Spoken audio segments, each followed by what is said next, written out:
First words Hi, on the everyone. live. Hi, guys. Thanks for being so patient this evening. So, as you can Sorry. see, tonight you're having two hosts. Welcome to the crypt. Tonight it's going to be Your Shadow Half Remains with your hosts, Kaylee of Kaylee Creates and Tiny Sun. Hi, of Tiny Sun Studios. welcome. So I just want to take a quick second and say thank you to everyone for being so patient this evening. A little bit before getting started, we had some things change. Two of our Wait, moderators weren't able to join us. Huh? Laura's in the lobby. Do you want me to add her? I mean, if she's in the lobby, sure. I was gonna say we were having some moderator changes, so Laura, Hello. yay! So, yeah, things have been going. We had our moderators were needing to change some things a little bit, so bear with us. We are hopefully next month going to be having a little bit of a rearranging of things. We're going to have some. I know if you guys joined us for the reading sprint, some of you guys have already met Roger. Roger will be joining us. Jess is going to be taking a little bit of a step back. She might be joining us for a reading sprint here or there. But when she's ready, she's going to join. Yeah, oh yeah, we stand Roger big time. When she's ready to hop back in, she's going to be joining us back too. But just for a little bit, she's going to be taking a little bit of time. But when she's ready to come back, we're going to see her again. So we're going to have Roger joining us soon, which is going to be super exciting. But yeah. So tonight we have Your Shadow Half Remains. This was a fun little I have a napkin in here, so it's not feeling like a thinny to me. This was a fun little thinny that we chose for May. Our theme for May was mayhem.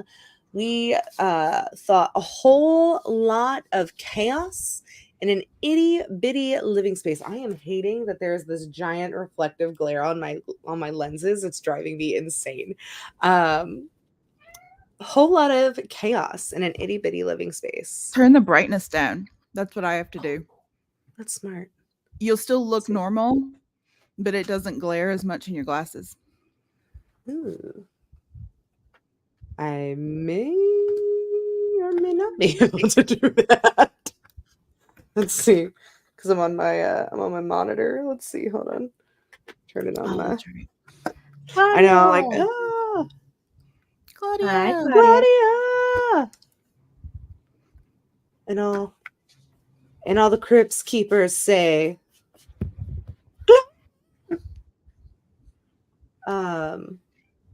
there we go. Display. Oh God.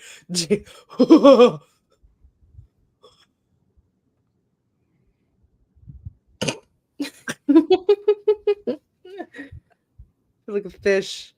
See, like if it's so bright, I can just. Oh wait, hold on. I know how to fix this. Wait. I'm just gonna be smarter. Hold on here.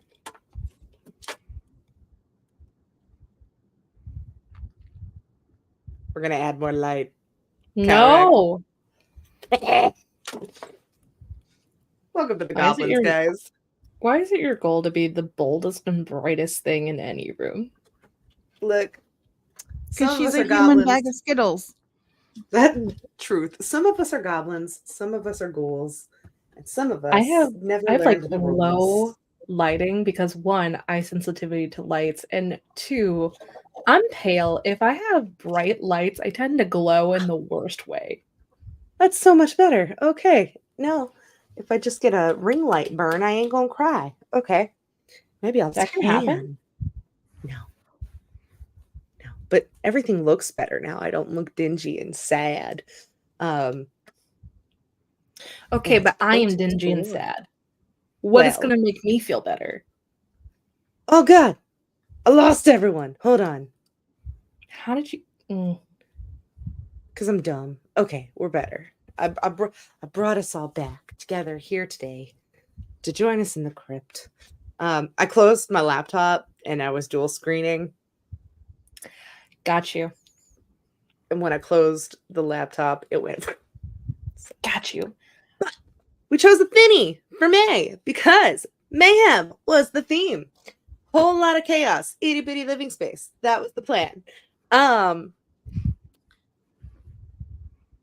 I'm curious for the chat, for all of our lovely, lovely, lovely stands that are here. What did you guys think? Did you guys like it? Have y'all read it before May? Did you guys read it for May? Were y'all fans of it going into this? Chat? Discussion? Crypt? Well, we wait on a response. I really like the book. I wish I had access to the audiobook personally, but anywhere that I went on Libby, it was like not available. Even though it was in the library, it just wasn't available. I think I would have really liked this with the narrator being the author, way more than reading it personally, because I was very attacked throughout this, and we'll get into that later. But I feel like some of it would have definitely enhanced and added a layer that I was desperately seeking. Yes, I read it before May. I really liked it. I was it was unsettling. Yeah. That's a good way to describe it, I think, especially since we all just recently went through a kind of worldwide pandemic and a lot of it resonated real hard. Yeah. I did like it. I would have loved it if it was a longer book. I liked the ending a lot, but wished I'd just had more time with the characters or maybe even more time with the entire world building. Yeah, I think Sunny Moraine really and we're definitely going to touch on that a whole lot. Because that's why we're here. But I have a love for pandemic stories. It helps me process my life trauma around it. Yup. I think what was really cool about reading this story was and getting, because I had read this about two. I can't remember what it said on my what dates I read it, but I think I read it either February or March. I think I arc read it, and I really enjoyed it. And then rereading it for this discussion and kind of like hearing Kenzie's thoughts on it all, something was brought up to my attention that I was like, yeah. How did that sneak right on past me? Right past. So, yeah, no, and this was a book that I thoroughly enjoyed it the entire time I had read it. Love me a good emotionally invested, should we not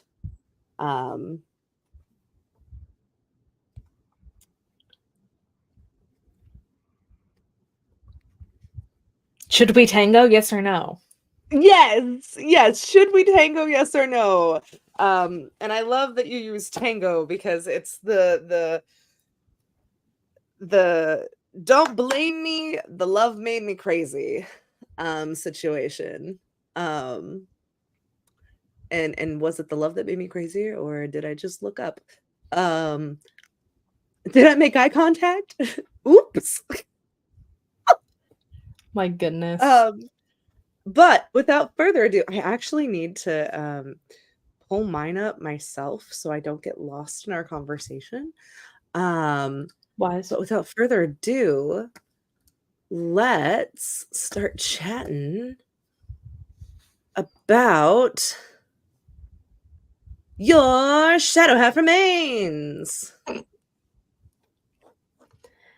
Okay, our first topic is the desperation of being isolated. Beanie bomb. We're hitting this off on like the happiest of tones. Let's all talk about our trauma. Right? Yeah. Right. We're just gonna run right out the gate. I think this is something that Sunny Moraine did so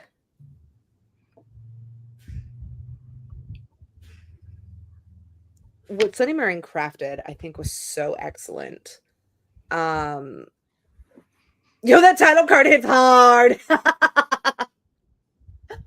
I love V. Our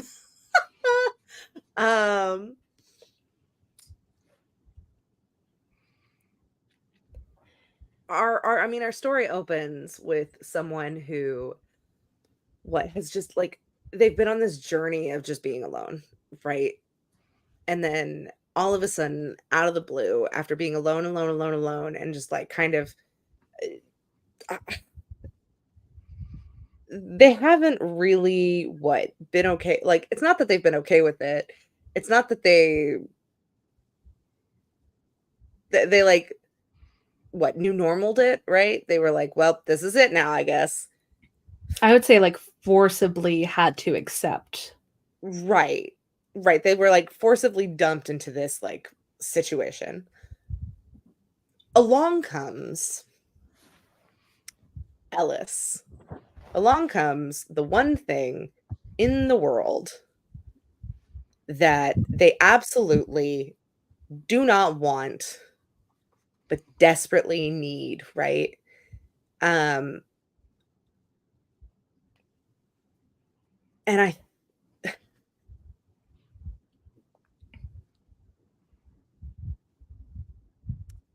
have to watch what I'm saying here because there's another title card that I have to keep in mind. Okay. Yep. All right. Something comes along that they don't want but they desperately need. So when being alone in these dire straits, right? And you're left to your own devices. I think Sunny Moraine does a brilliant job throughout the novel of showing how that has affected our narrator even after Ellis has arrived, right? Because there's these little points throughout the novel where there's so much that happens, right? There's so much that goes on with her that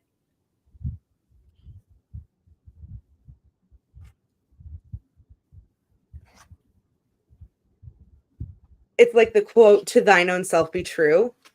Okay. Well, in order to be true to yourself, you have to know yourself, right? Well, if the only person you know is yourself, how much can you truly know yourself if we are the most unreliable narrators of our story? Right? We are the most biased, most sensitive, most volatile, most darkest versions of ourselves, right? I don't know about any of y'all, but quite often, the things that people choose me to be friends about, I'm like, I wouldn't choose me to be friends, but then people tell me all of my redeeming qualities. They tell me all of these things that they see in me, and I'm like, oh, oh, well, I guess I do that. I guess I do have those things. I guess I just don't see those things first, right? Because I'm so in here. I'm isolated into my own self. And it's giving my own worst enemy is myself. yes, yes. And throughout the novel, she does just these like wonderful things, like narrative plot wise, that I think has some, and I need people to, I will hype this up all day. So I need like devil's advocate or contentious or other, viewpoints or insights. But she does these things where like on, where is it? There is on page, she talks about being a little girl a lot. She talks about her younger self, her past memories a lot, and how, like, the times as she has grown up, she's not quite sure. She doesn't quite remember if that's really how it happened, right? Like,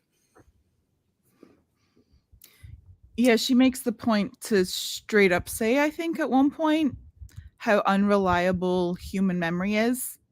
yes. If anyone's into true crime, we know that like eyewitness statements and testimonies are highly unreliable because our brain is capable of so much that we don't understand, but sometimes it just fills in blanks that aren't there Yes.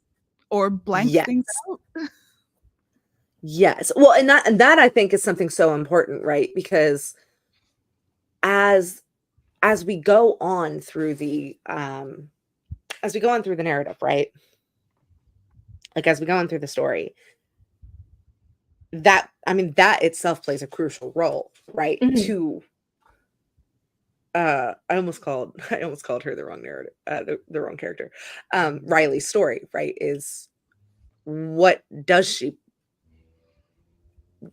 is so traumatic, what is so unreliable, what is so, I can't handle that right now, that she just doesn't tell us. She just omits. But she doesn't, like, it's not that she doesn't tell us, she doesn't tell herself. Right? She's hiding from herself. She's isolating those facts. She's isolating those moments from herself, right? And I'm really mad at V's comment of it's giving Lit's 1999's My Own Worst Enemy, because I want you guys to know something. Whenever we post to the Instagram songs with a post, it takes us so long to come up with what songs we're posting so often. And not one of us thought of that. And I'm like, oh yes, because she is in too deep. And she is trying to keep all the thoughts in her head instead of going under. And I'm like, oh, of course it's the obvious choice. Duh. My problem with making posts and adding sound is I always want to put Taylor Swift or Chaperone, and there is no in between.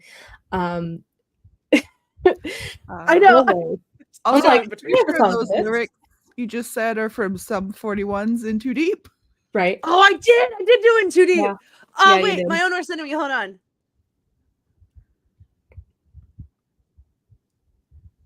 I just have a grunge playlist. So they all, Sum 41 and Lit's My Own Worst Enemy. And oh my God, there's one more. They all sound like the same song to me. Fair. Everyone out me right now. Hold on. No, you said the right song. You said the right song. We can't play it. Wait, we can play like less than 30 seconds and it won't call us copyright. So hold on. You could just look at the lyrics. It's fine. I'm so mad right now. We're having to go on a detour. Just need to hear the intro. We should be okay with that, right? Yeah. I believe it's anything less than 30 seconds is not. You've made me second guess. Yeah. They feel like the same song to me. They do. Yep. This is it. Dun, dun, dun, dun, dun, dun, dun. Yeah. No surprise to me. I am my own worst enemy. See, they feel like the same song. Yeah. That's bad, but they do. Okay, I want to share some thoughts. Why? I want to share some thoughts. Yeah, there we go. Mostly I'm appalled. Okay. Two, mostly I'm appalled. Yes. How dare you confuse the two? I'm just like, Well, this we were is just taking talking forever. about I'm how not gonna bad help. human memory is, so there we go. That's Right? it. Did Exactly. you ever need a reference? We got one right there. We were Exactly. illustrating our point. Right? Yeah. I love how we have these concrete, firm examples, guys. I Same. am Oh, also Clark an Knight elder could totally go millennial. past me. Yay. Yep. So the reason why I wanted to make this slide specifically Headbang is rotted my brain. Huh? Oh, I was saying that I can't remember anything because the head banging, my brain's just too swollen. Got you. It's just Okay. damaged. Too damaged. It's fine. How did you damage it? Getting really into music. Okay. Yeah. Anyway, the reason why I want to make this slide is I have been a military spouse since 2019 and had to move halfway across the world and consistently fail to make friends since then. So we're going on whatever the math is there, it's 2024. I have been living in a state of perpetual flux isolation.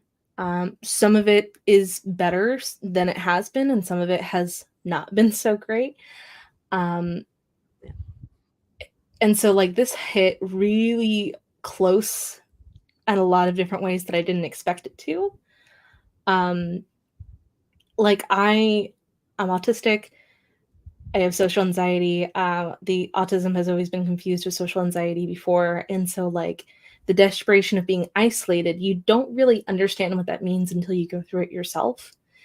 And it's worse when you've been living in that state for years because you really like connect deeply with Riley and how she's thinking about these social dynamics and what is appropriate, what's not appropriate. And, Ellis moves in next door, and do you really want to have a relationship with a person? It could be a death sentence. It could be life or death. But like for me personally, that's every day. And it sucks. It really sucks. I'm kind of mad that this was the one that got picked, but I am so thankful that it is because in some ways I'm like, okay, other people do think this way. And then in some ways I'm like, yeah, I could survive this because it's basically what I've been already doing. However, I hope this never happens. There was so many moments in this book where I was like, oh, that's gonna bother me, Kinsey. Mm-hmm. Oh no. Oh, that's gonna bother me, Kinsey. I can't tell her it's gonna bother her because I really need her to read this book. I know she's gonna like this book, but if I tell her this is in this book, she won't read this book. But then I was think like, the only thing I really needed a genuine trigger for was the gouging out of the mom's forgot about the eyes. Yeah, I was like, oof, I need But that. some of that language she used was visceral. Uh-huh. I feel like that, and towards the end of the book, the next example of like really concrete body gore, I would have really liked triggers for those, but the rest of it I could pretty much tolerate. That's why I had to read it over several days and not like bust it out so quickly, was because it was a lot for me to connect and process and not throw my Kindle at the wall. Yep. I feel like I don't regret it at all, and it only furthers my belief that humans need other people. They do. And that is actually a that is a proven fact. And if you get to a second of being isolated and you're like, this is fine, this is okay, I can survive this, honey, do you have cats? Do you have another person near you? Or do you have a relationship? Do you have a spouse? How often do you find yourself wanting to seek that companionship out? Well, they've even done studies where like even people like they found communities of hermits. Mm-hmm. I'm gonna just run that by everybody again. Communities Of hermits. of hermits. Good evening, Horror Gardener. Hi. Hello. Good evening. Welcome to the crypt. Happy to have you. Yeah, they've had communities of hermits where hermits want to be alone, they want to be isolated, they don't want to socialize, but like even hermits need to know that they like are alone, like they're alone, but Mm-hmm. they're not. Mm-hmm.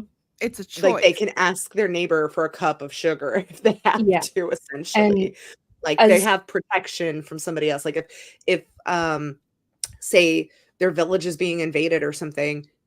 This sounds so bad, but it's the truth. If their village is being invaded or something, they can hear the screams of somebody else dying before them. Like it sounds bad, but I mean, like it's the community mindset. It's that that I am not alone. There is safety in numbers. Exactly. There I feel is like community has always been a safety net, very literal, throughout the entirety of history. And so when we talk about globalization and using technology to discuss whether or not it has really brought us closer, in some ways it has. In some ways it has isolated us, but more often we find it has brought us closer together for a lot of reasons, disability wise, accommodations wise, and also, I'm a social recluse. I do not like the community that is directly around me because they have not been the best for me and they have socially harmed me repeatedly. And so I come to you guys, and that's how I get my community fulfillment needs. I'm in a safe space. I talk to people that I enjoy talking with, that only makes me feel better and grow as a person. And I feel like there's all these different kinds of social recluses or social hermits, but they're not all the same. And we all have different reasons for being that way. So it's a very complex and nuanced discussion.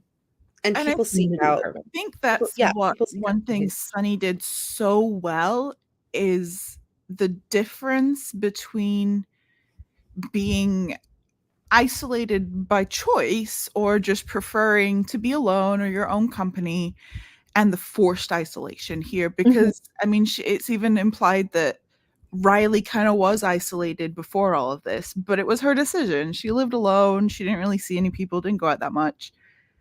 But what drove her crazy was not having the option to not do it. Right. I think that's a very the agency, right? Like, and agency, I feel like is a topic that comes up a lot in this book. The topic of agency, because if I'm not mistaken, Riley even has a whole moment in the book where she talks about being essayed, and how she's not only tentative and hesitant towards Riley because of the whole. Do you mean towards Ellis? I mean towards Ellis. Sorry, Riley's all hesitant and tentative towards Ellis because of not just the eyes and the pandemic going on, but because of everything that's happened in her past.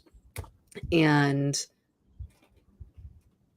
oh my god, I just lost my train of thought because I messed their names up. Riley and Ellis essay the feeling thereof. Agency. Thank you. Yes. And I think that is a topic that stumbles back up through, and I think you hit the nail on the head very well with that, Laura, is it's this loss of, and will it be taken away from me again? Because it's like, what do I truly have control of in this world if I do not have control of myself? Like, if I do not truly have control of myself and my body and my mind and my thoughts, then do I really truly not have control of anything? And the way she explores that in this novel is, I think, is truly what makes this, for me, I think that is truly the horror of this novel. And I feel like that might be why I forgot about the eyeballs and the body core and stuff. Because to me, I was like, oh yeah. I was like, oh yeah.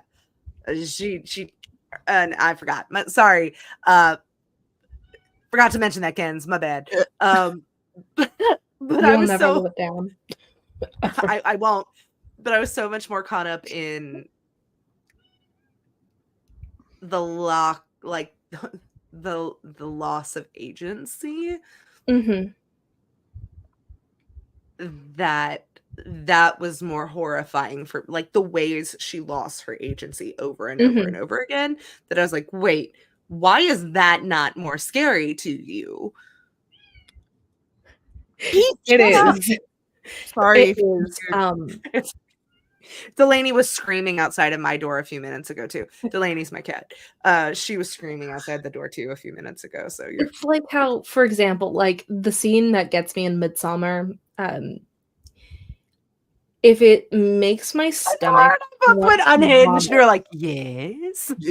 If it makes me want to like vomit, it's not so much like I'm scared of it. It's more of like, that is incredibly disturbing for me to have witnessed or visualized.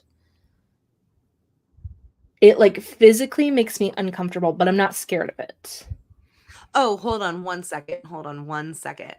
Horror Gardener just said, I'm looking up the book right now, but I'm not wanting to spoil anything for myself. So gonna jet because the Goodreads synopsis sounds great. Subscribed, so I'll follow.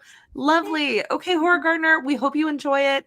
Whenever you finish, please come back to this discussion. It'll be here for you waiting.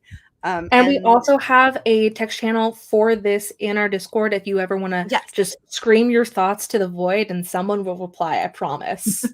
Yes. We're all very lovely. Actually, we're very like gross and disgusting and creepy, but lovely on top of it. We're very kind. I think kind is more important than lovely. We're very kind in our responses, and we look forward to engaging with you. Yeah, I love screaming into the void. Oh, what is it? The abyss is meant for staring. The void is meant for screaming. Please do not get them confused. It is hard to sort them out after. Yes. Kind is boss. Kind is boss.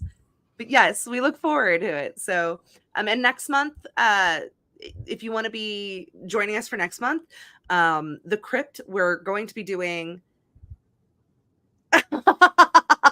It's okay, Jess. It's okay, Jess. We love you. We're so glad that you're here. It's okay.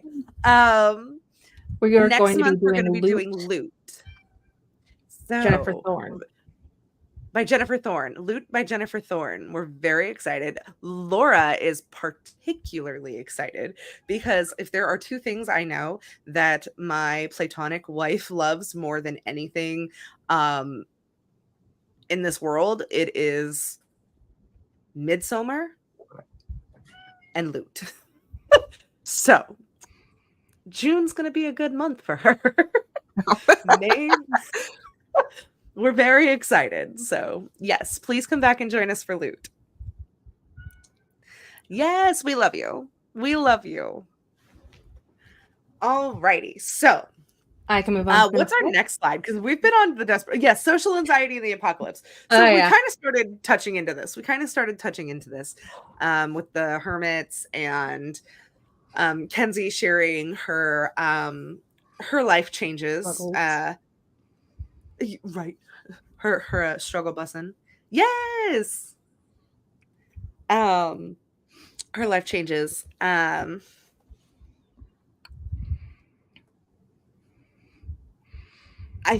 think, hold on, I gotta see what the next slide is real quick before I open my giant mouth. Like mouth from the Goonies. Is that Pete? Yes. I let him in and he's still.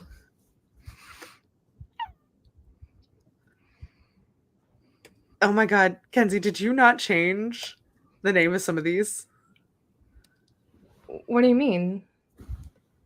I'm slowly scrolling up. Hold on. I'm double checking because what I have on our Google Slides that we are using is accurate. No, no. I changed that one. I Okay. changed that one. Okay. Because I was like, I learned his name. I literally just moved it, the one that we did decide on, into that spot on the Google slide.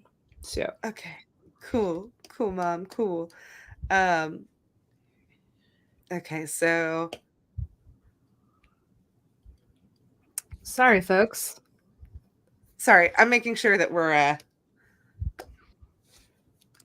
I'm making sure I'm not getting too far ahead of myself when I answer some of these. Yeah. Aw. Thank you. Just cookies. Oh. And Aww. then a fizzy. Hi, baby. Bye. Say bye, book people.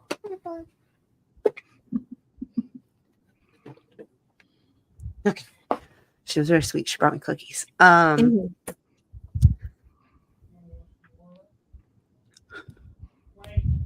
He just asked if she wanted to watch Moana. Oh. It was really I'm going to cute. talk about this. I'm going to talk about this because it looks like you need a second. Sorry. So yes, social touched on this because this was your slide you put in. Yeah. So I wanted to talk about this because I was very targeted by the entire book. Thanks. Again. Sorry. Thanks. I want to watch Moana. I always want to watch Moana. Yeah, Who doesn't? I think we all do. That's going to be our aftercare after the discussion. We're all going to treat ourselves to watch Moana. Sing along Moana. Because this is heavy stuff. It really is. So social anxiety, for at least myself, it's a lot of conversational landmines. Like, is that appropriate to ask? Is that inappropriate? It's a lot of Riley's thinking and core monologue, and just trying to figure out at what point are you going to put your foot in your mouth and it be the worst thing that will ever happen. And there's a little bit of the feeling like I'm a selective mute. So what that means is like you kind of feel perpetually the feeling of being agoraphobic, like you have a fear of places, but it's very internalized, and it's a fear of like places, people, dealing with people, conversing with people, and being around them. And so social anxiety is like a very hard thing to overcome and live with on a daily basis. And you could just go into a job interview and yeah, you'll have the normal nerves of interviewing, but sometimes you can't even step out of your car, for example. You don't even make it that far. Or when you're trying to make friends in school, you have that initial feeling of nervousness. But it's amplified times 10, essentially. And it sucks. And so to see it put in this frame of light where literally any wrong move can get you killed, especially with eye contact of all things, which if you don't know, in other cultures, it's very dependent on if the culture is like individualistic or collectivistic. But for collectivistic cultures, it is more common for them to perceive prolonged eye contact as a form of aggression. So with that element being tied to this book as the reason why everyone keeps killing one another, that was a very interesting depth, personally. And as someone who's autistic, and one of the symptoms of display being you can't hold prolonged eye contact without it feeling very uncomfortable. And you have to grow up with the experience of people and adults especially going, look at me, look right here, don't look around me, look right here, at my eyes or my forehead. I still remember being in guidance counselors' offices my entire life in elementary school and middle school and going to the guidance counselor and just looking at their walls. I had pretty much memorized everything that was on their walls, but I would not look at them. And so having this element of eye aggression, prolonged eye contact being able to get you killed, and the social gymnastics involved to make sure that what you're doing is actually safe for yourself and you're not putting yourself in harm's way. It's very real for me. I remember when you had messaged me and you had asked me this question, and I was like, well, at first I was like, I'm not going to tell you anything. I need you to just read the book. Yeah, you like politely gaslit me. She was like, I don't think I can answer that for you. I'm like, but it was also the first time where I was like, wait, maybe I need to go back and reread this, because it was the first time that I was like, how did this book sneak past me and I not think it was autistic? I was like, how did I not look through this book in an autistic lens? How?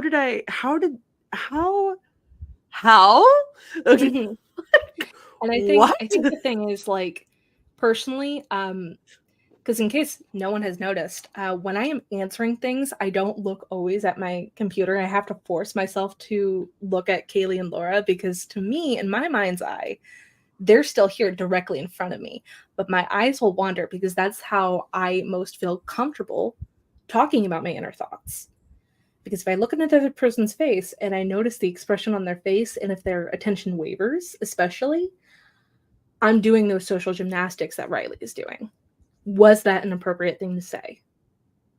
And it's really hard when you're trying to stand your ground on something, because then you like tend to back down and, you know, you lose focus of the point of whatever you were trying to make, whether it was important or something. Like, I like mint chip ice cream. No, it does not taste like toothpaste. Okay, it can be something like so that. And I loved this. I love that you brought this up, because Sunny does the first place I had this highlighted that I was like, this was on page 44 in chapter 12, when she's at Ellis's and they're having tea before they see the photographs for the first time. And he makes her tea, and it's the rose tea, and aromatic. And he goes, Rose, is that okay? It's fine. Riley takes a cautious sip. I should have asked if you liked it sweetened. I almost never do. I feel like it gets in the way of, the aromatic part. It's fine, Riley murmurs again, and then feels that she should say more. I usually don't sweeten it either, and this is what I had highlighted, which isn't all that true. She wonders why she lied. It seems a weird and faintly troubling thing to do as a default. More troubling to do it and not know why. And I was like, oh. It made me think of the episode of Friends where Rachel starts her new job and her boss's assistant smoke. And so she goes down with them and she's like, oh, when you said smoking, I thought you meant like doobies. And they're like, oh, we get high. She's like, me too. And they're like, we're kidding. And she's like, me too. Yep. The anxiety of trying to fit in and endear yourself to another human being. And the fear of, if you disagree, that means they won't like you. Exactly. Okay. So that's how I always thought about it. When I originally read this book, I thought about it the same exact way Laura did. So I was like, oh, that's weird. Why? Like, I just want this guy to like not in peer pressure. I thought it kind of like peer pressure. Yeah, I thought it was kind of like this, like, why did I say that? Because I think of that all the time, because I am a very gregarious person. And growing up, before I learned that what I have is actually a superpower, for me, I did not know how to harness my superpower. And so if there were lots of people around me, if there were lots of things, the social anxiety would run amok. And How do you control things that are out of your control? You become the largest thing in the large crowd, right? So I became the most obnoxious thing. All one, it's like 1, 2, 3, all eyes on me. I'm going to be the joke of the room. And that's how you control it, right? So you would say these obnoxious random things, even if, and then you would like just be a farce, right?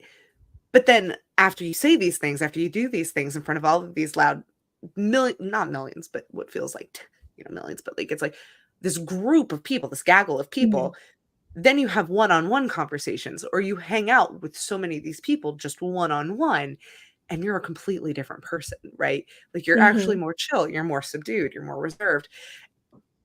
And then you leave the giant gaggle and you're like, why would I say that? I don't act like that. I don't say anything like that. And then you have these one-on-one times with these people that are looking at you like, I thought you would be so different. And I'm like, nope, just the anxiety comes out different. I'm just a person. It's like Master of Disguise. A little bit. Something that really resonated with me, like what we're talking about, is on page 87, chapter 20. And she talked about it before or something in different words, but it's perceiving the world through glasses colored not rose but ink. She's learned to read minute degrees of shadow like a creature long lived underground. Yes. I just love that idea of like not rose colored glasses, ink colored glasses. Like you're exactly. I love that you highlighted that. This tells me who we are as people, because I love us so much. I love you and I so much, because you highlighted that, and I want you to see what I highlighted right underneath. We highlighted on the same page, and then I right underneath highlighted the but she can feel its eyes on her, or she imagines she can, seconds before it hits her that the lights in here are off, and it's entirely possible she's even less visible than it is. Two things happen, and she's never sure which one actually did. That's what I was talking about, the whole dual narrative, unreliable, the false narrative thing right there. I was like, but that tells me who we are as people, and then I'm like, same page. We got different things. And I know why Laura highlighted that quote specifically, because chef's kiss, but also with this theme of this slide as well, and not always looking at people's faces, especially for me.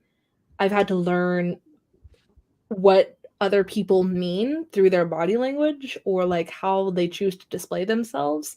And so I feel like that's another way you can interpret that sentence as well. Yep. Or even like reading the menu of a restaurant before you get there, so you don't hold people up by looking at the menu, or you don't get overwhelmed. Like even tiny things like that. Maybe. Let me tell you, if I didn't have Barbie growing up, I would be so much default me and so afraid to take up any amount of space. I would be perpetually stuck in this default setting that Riley is in.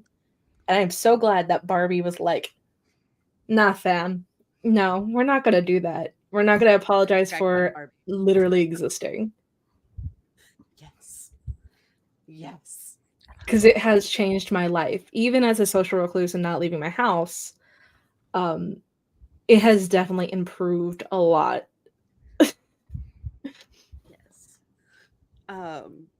Also, V says, yes, I definitely feel the vibe of the slide because I have severe health and oh, she posted this, and then I immediately, oh my God, I felt so bad when I read this. I definitely feel the vibe of the slide because I have severe health anxiety, and the pandemic apocalypse turned that into social anxiety because all of a sudden sick people were my biggest fear. When she typed this, I was reading this as I had to turn my camera off because I had started coughing and I couldn't breathe because I had drank water and it went down the wrong tube. And I was like, I'm freaking V out right now, and I'm so sorry. I'm not sick. I'm stupid, and I don't know how to drink water. I'm not a fish. Are you okay? So I was like, I thought, because I turned my camera off, but stupid me was like, oh no, the sound is still on.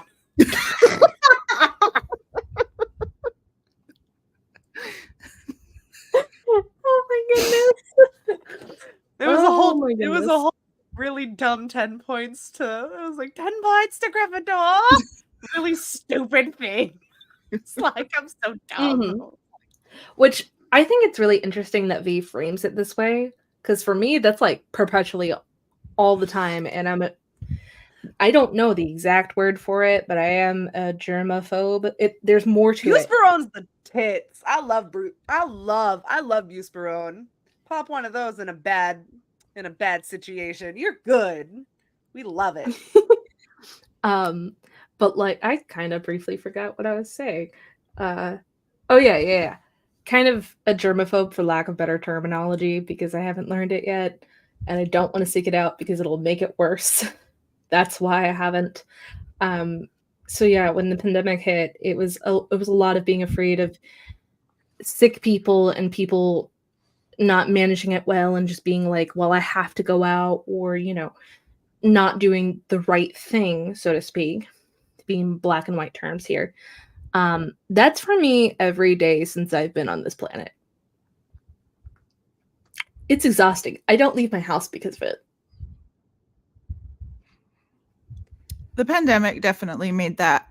I had mild anxiety before, but with being like newly immune compromised, that just ratcheted up into like big social anxiety that that has stuck around. Mm-hmm. Yeah. And let's transition to another note, because this is heavy stuff, and let's this move is turning on into group therapy, right? Yeah, we're all like, and come. Like shine a light on your deepest fears. Now we're transitioning to this part. Recovering from old wounds. I loved it. You thought group therapy was over. I have never ever recovered from an old wound ever in my life. I am severely traumatized. We're just gonna keep peeling the scab. Peel the scab. Right. Real group therapy, recovering from old wounds. Ay. No, I think this. I was going somewhere when I typed this. I was like, this. I was being punny when I typed it. No, that was earlier today, and I don't remember where I was going with it. But I did. It's time to purge all the trauma. I love Mackenzie. I love Mackenzie pulling her eyebrow like, oh, why would you say it out loud?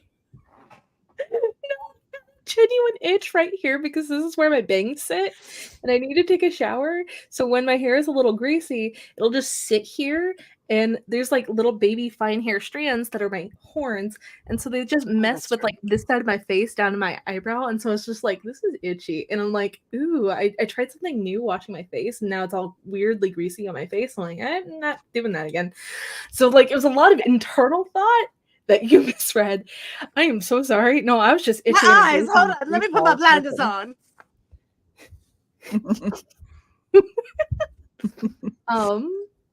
Not gonna lie, I do sometimes use the side of my glasses as blinders so I don't have to look at certain things. I'm gonna be honest, especially in movie theaters when my husband is getting really excited about whatever we're watching and it's getting a little distracting. I'm like, I have to block you out visually. Let's just angle the glasses a little bit. I like that you choose to use the side of your glasses as blinders. These bitches just, they go hard.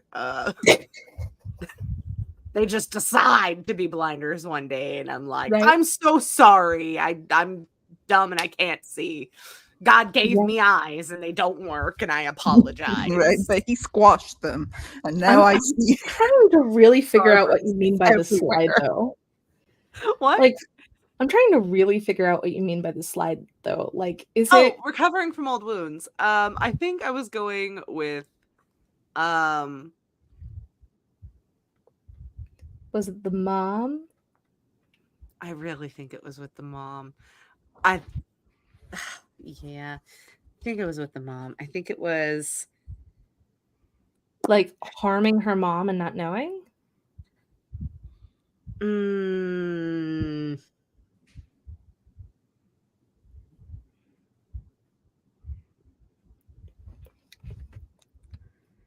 no, because that nope. I feel like we've actually talked about so much that I think what I was going to talk about with this slide, we actually already touched on. Okay. Because I think it bled into like the unreliable narrating and things like that. I mean, if we're gonna go into it, because I don't think we have a slide for it, I'm double checking in the Canva. I'd love a little, like, even if it wasn't the whole story, just a chapter, a couple of chapters for Sunny Moraine to write them as like a third person narrator. Yeah. To get that concept of what's actually going on, and then having Riley's actual like head part. That would be really interesting to me. Is just seeing or Ellis's point of view, even like how that would I'm so glad it really only focused on Riley, though, because if I had to deal with both Riley and Ellis's point of view, I would lose my mind. There are so many books that have come out or I have read recently where it's been back and forth between the two, and I'm like, I cannot take another one right now. Like, I just want a bonus chapter or two. I love the way the story was written. Like if it was like a bonus chapter to like tie up things and get his perspective, I think that would have been nice. But honestly, I do like the book the way that it is. I know where I was going with this now. I remember where I was going with this because specifically I wanted to talk about Riley's previous relationship and how that played a huge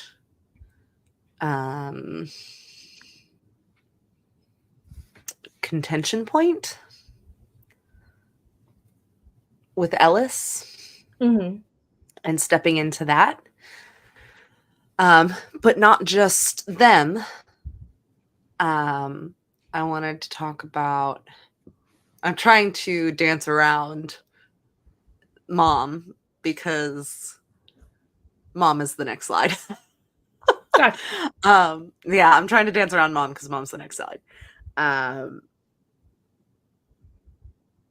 a lot of it is like, there's so much Riley goes through in this book that it's just a consistent, like,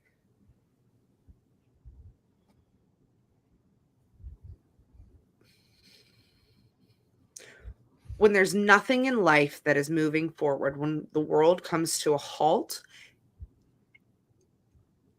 every day doesn't just become Groundhog's Day. Every memory becomes Groundhog's Day.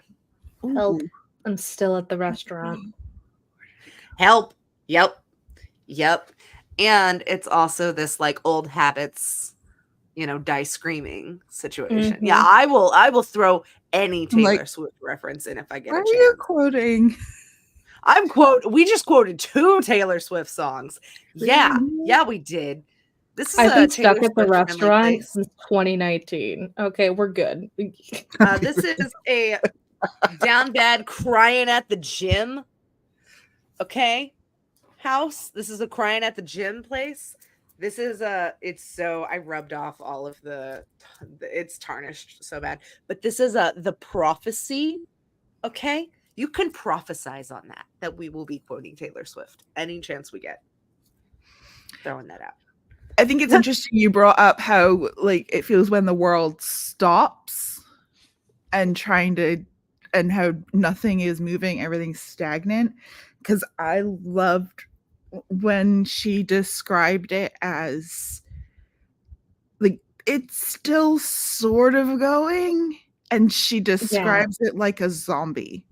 Yeah. Like how the world is plotting, like trying to cling to some sense of normalcy. Or and one of my favorite things that she says in direct relation to this is like, the world may be falling apart, but somehow we still have beer. Yeah. Yeah. Yeah. How in a world that has ended, there is nothing going on, there is still seemingly a never-ending supply of beer. Exactly. There will always Especially be when beer. toward the later, like, last, I want to say 4 chapters, she makes a comment about needing Ellis to get more food because she's gonna, like, not have a permanent reserve of food for forever. And she only can make things that require salt and water, because getting anything that's like healthy is getting harder to come by because the quality is getting reduced.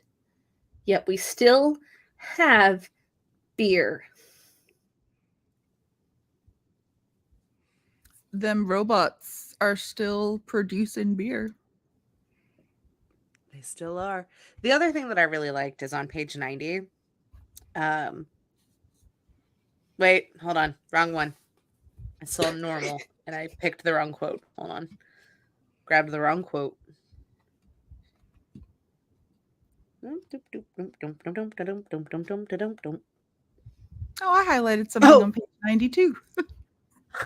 I bet we highlighted the same thing on page 90, actually. Knowing what I have highlighted on page 90, I actually bet it was the same thing. I stopped highlighting at page 84 for some reason. You became so invested. You were like, I can't highlight anymore. I'm just engrossed. I think I got to the point where I was like, I was being too targeted, and I'm like, I either finish this right now or I'm stopping. I have to bite the bullet. I'm trying to find. There it is. Okay. That's why I couldn't find the freaking tab, the tabby tab, because all of the tabs are on the side except the one important one, which is the one that I'm looking for, which is at the top. It's the only tab on the top. And it's in yellow. And I should have done it in blue so I would know I had a tab on the top like an idiot. It says, and if anybody doesn't know what that is, it's from Rent when Moraine is having her show. Just so everyone knows. If you're like, that sounds familiar, what's it from? It's from Maureen's show in Rent. She's like, the cow jumped over the moon. Yeah. Yeah. Welcome to the lore. In the front hall. Okay, hold on. Yeah, so on page 58 is where this quote is. It says, you make things normal by being normal in the midst of them. That's a lesson everyone had to learn on a whole new level. You make things normal by sheer force of will. You make things normal, and then you don't have to be freaked out all the fucking time. And after a while, you could be amazed by how many things become normal, how many things you simply learn to accept and fold into what passes for your life. And I'm like, oh my God. Yeah. Yeah. When I read that quote, I instantly thought of Next to Normal, and I was like,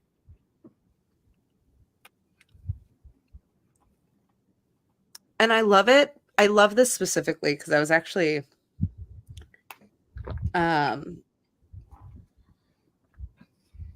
I love this because I actually read this after I had my therapy appointment today with my therapist. And I had mentioned to her today, talking about a couple things. I had said something about how you don't notice all at once that things are coming to a stop. Like, you don't notice things are changing all at once. It's like somebody's handing you a brick and you just think you have one brick, but really people are handing you lots of bricks, right? And you're laying them down, but you just think you're being handed one brick because they all look the same. And then the next thing you know, you've laid down so many bricks that you can't see ahead of you. And you have simultaneously closed yourself off. You have closed yourself, like you have sealed yourself inside of a wall that you built yourself because you did not know you were laying those bricks. And that is what, like, this whole thing, like the whole like Groundhog's Day, normal, your shadow half remains, like wake up, move on, you know, until she finds Ellis, feels like to me. And like what she struggles with is that whole like, okay, now that she realized she's built this wall, like now that she realized, okay, I've been living in Groundhog's Day and I've been dealing with this and everything's been pulled up. The mortar has kind of settled and solidified.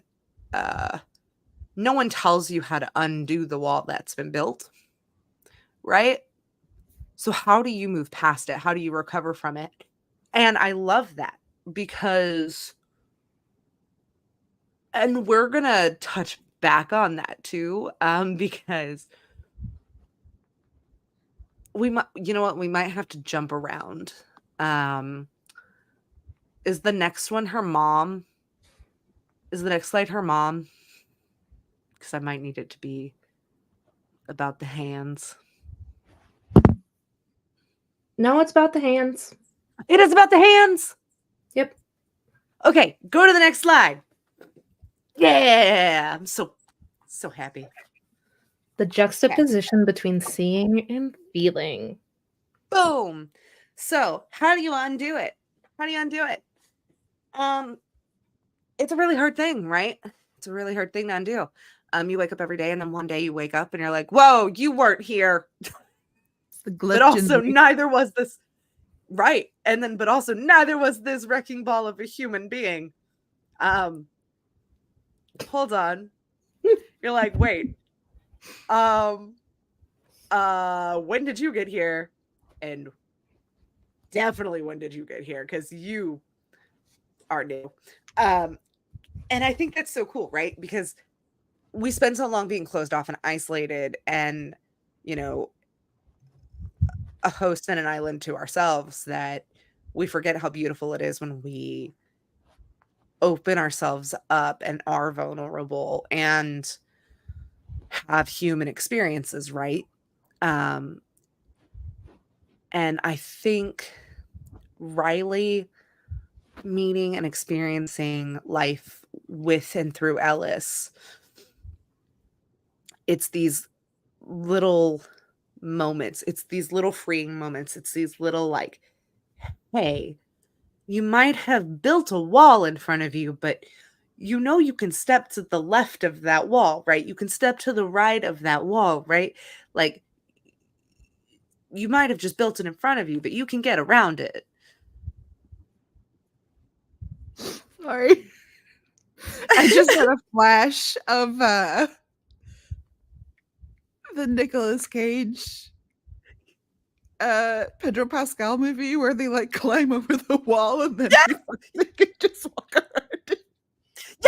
Yes, that is it. That is exactly what I'm talking about. That is exactly what I'm talking about. Thank you for seeing it. Thank you. Because that is, I have not like, seen Ellis this movie. like, it's so good. I have not seen this like, movie, so the only thing coming to my mind hearing all of this is the episode of SpongeBob where it's Squidward and SpongeBob and there's a wall in between and like someone ate dynamite and if you know like they have a certain amount of time dynamite. Until like SpongeBob I think ate the dynamite until he like explodes because it was a pie, but like it was a whole thing and I cannot remember for the life of me, but like it really messed me up as a kid. And that's all I could think of. A wall in between and one of them exploding. Like, it was SpongeBob's last great day. But then it turned out SpongeBob actually never ate the bomb pie. The pie that was the bomb. Yeah, no, he never really actually ate it. Because the timer went off and he never exploded. Yeah. Yeah. But it's just a wall, and you realize that you could have just walked around it. But sometimes it just takes somebody showing up to be like, hey, did like just seeing you, right? Like just seeing you and your problem and being like, that's a valid problem. Mm-hmm. There's no harm in that problem. But did you ever turn your head? Did you use your glasses as blinders? Right, right. Did you lower your glasses maybe? Did you go like this? I'd say take them off, but we all know God made us humble. Because if God made us visually capable, we'd be too powerful. We would be unstoppable. And I love that. There's a point in the book where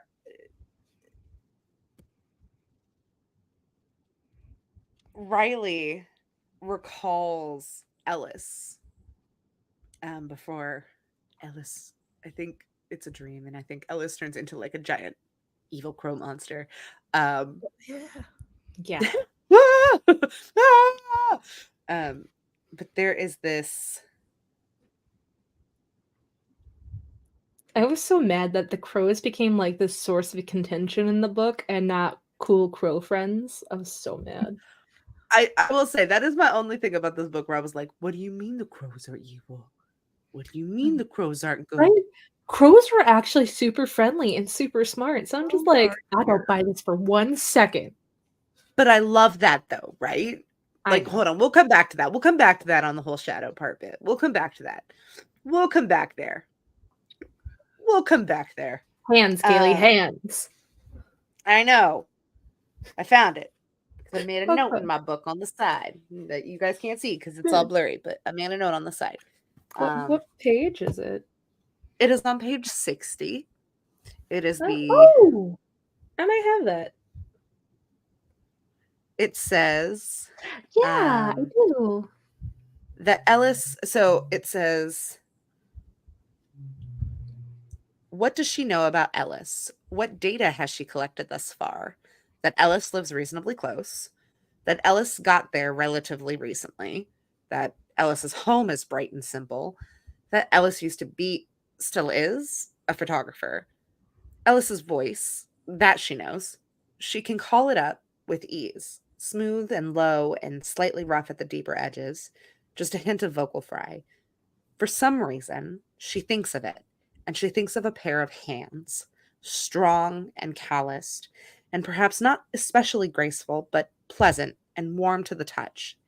She thinks about a scattering of small white scars on the knuckles and backs of the fingers, nothing remarkable, but merely the minor damage that one accumulates over years of use. Voices wear down in the same way. They change and are marked. We don't sound exactly the way we did 5 years ago.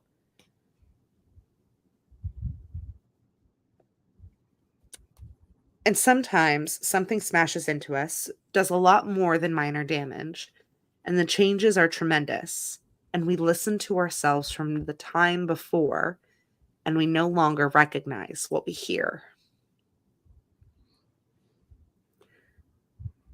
I just really, really, really love that the girl who can't look at anything, when she recalls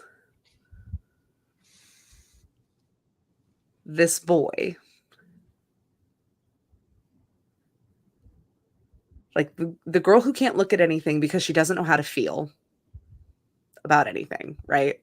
She's just discombobulated everywhere. She's just like, I have so much going on and I don't know which way to go about it, right?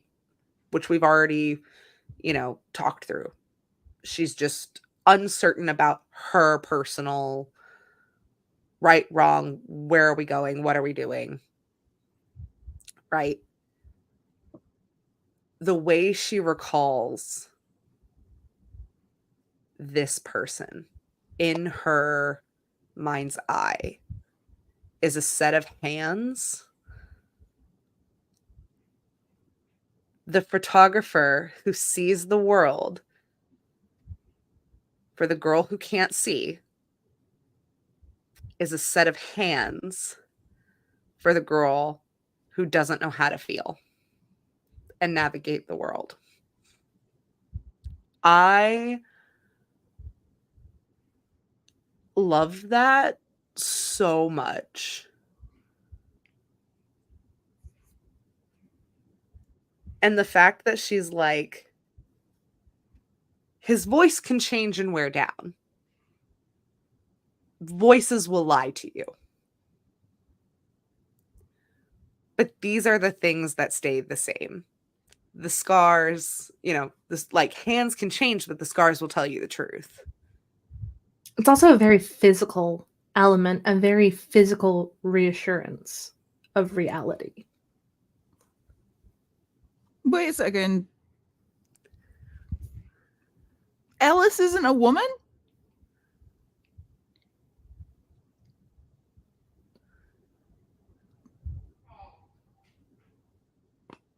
Are you sure?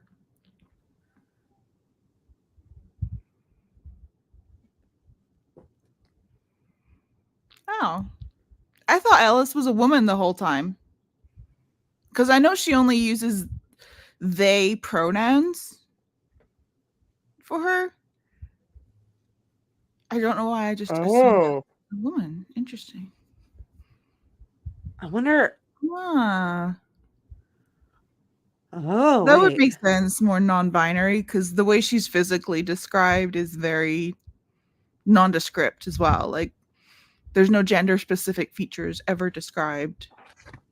You fool! Genders were never involved. Mwahahahaha. We're all just beings. I feel like it's very. I feel like it's both very Subjective to interpretation. subjective. I know Ellis Yeah. is. I mean, I know Riley is always referred to as she, Yeah. but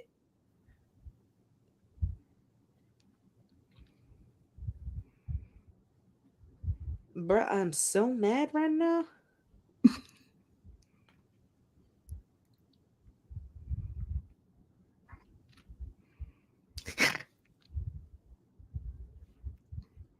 Nope. You fool. I just found a he. Ah. Wait, maybe this is about the. Hold on. What page, Kaylee? Hold on.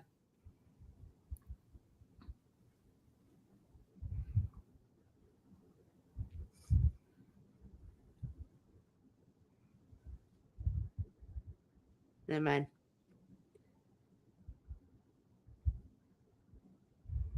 Someone check the comments. Nope, Ellis is a he.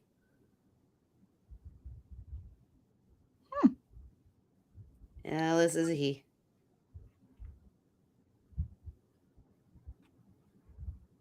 Wait.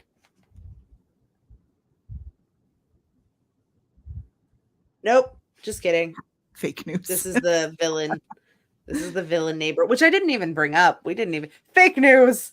Nah, fake news. Do you mean the dad who crashed? He was never a neighbor. No. I'm. If this is. I am so chuffed. If that's the case, I'm.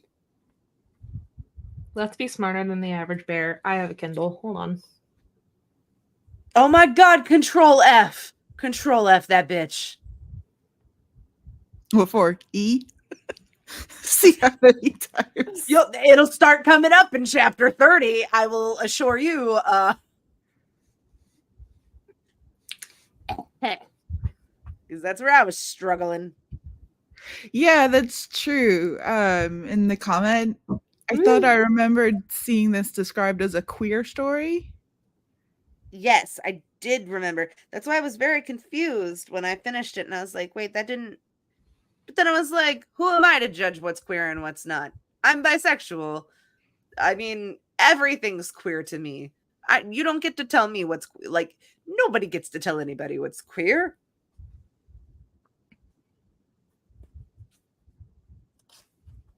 Somebody could be like, this frog, and I'd be like, it's a frog. It's queer. I'd be like, it's a frog. Here. Well, this book. If everyone is could queer, so please this isn't forget non-binary. that I'd be honestly, anybody could just show up, and I'd be like, heard. Frogs. Yeah, frogs are canonically queer. Yes, they are. Why else did Kermit marry Miss Piggy? Tell me Miss Piggy ain't a beard. I mean, whoa.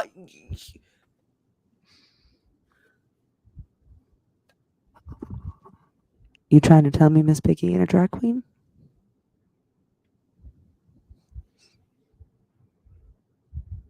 I'll accept that. Thank you. Yeah. Thank you for coming to my TED Talk.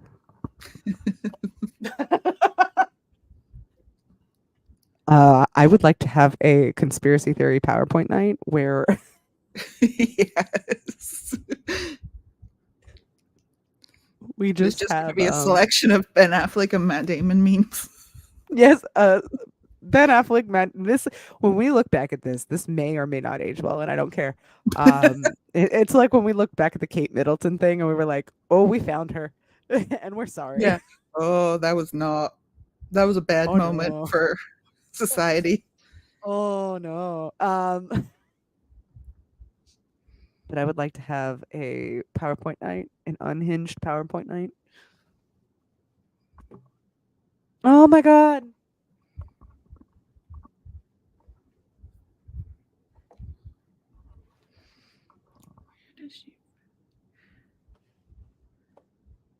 It's taking forever. Hold on. Yeah, I think non-binary probably makes the most sense. Because even there was one bit I was looking through at the end talking about the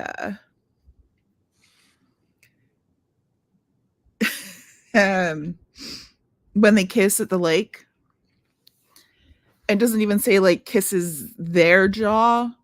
She says kisses the line of a jaw.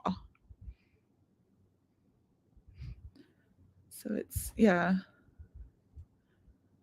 almost very intentional that there's sort of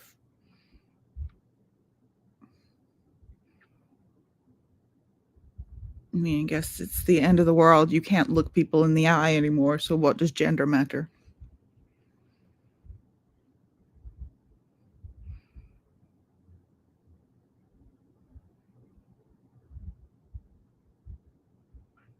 To explain to my husband why I was screaming about queer frogs.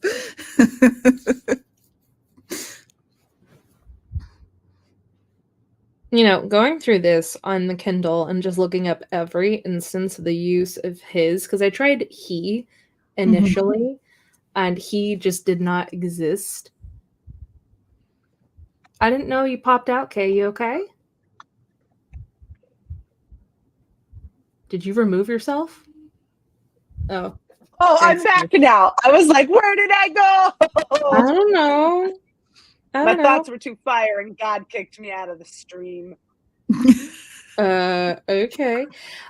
Like any instance of the use of the word his, because he doesn't exist. I already tried he first. Because I'm doing searching in the Kindle.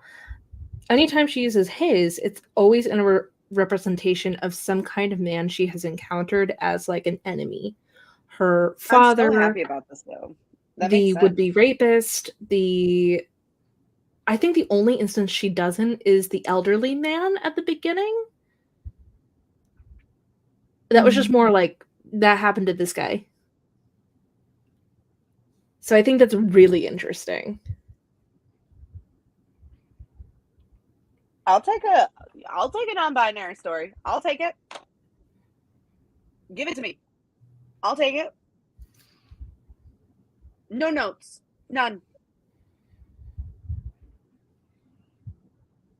Also, while looking, I came across a quote, a part that I liked that is not related to any other particular thought other than I gasped and went, the Decameron. The Decameron?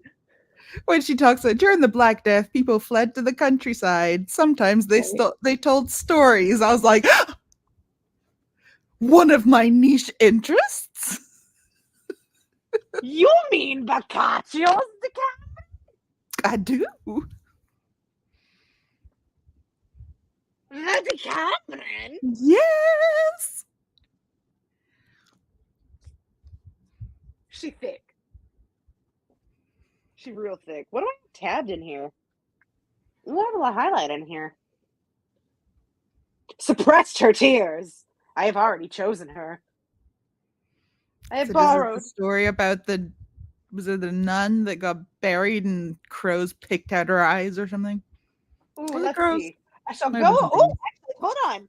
I shall go away naked, but in return for my virginity, which I brought to you and cannot retrieve, I trust you will at least allow me, in addition to my dowry, to make one shift away from me.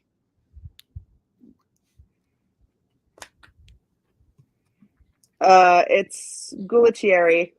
Oh. If anyone's wondering what the heck we're talking about. And Griselda. It's Griselda. Griselda! Yes! Griselda.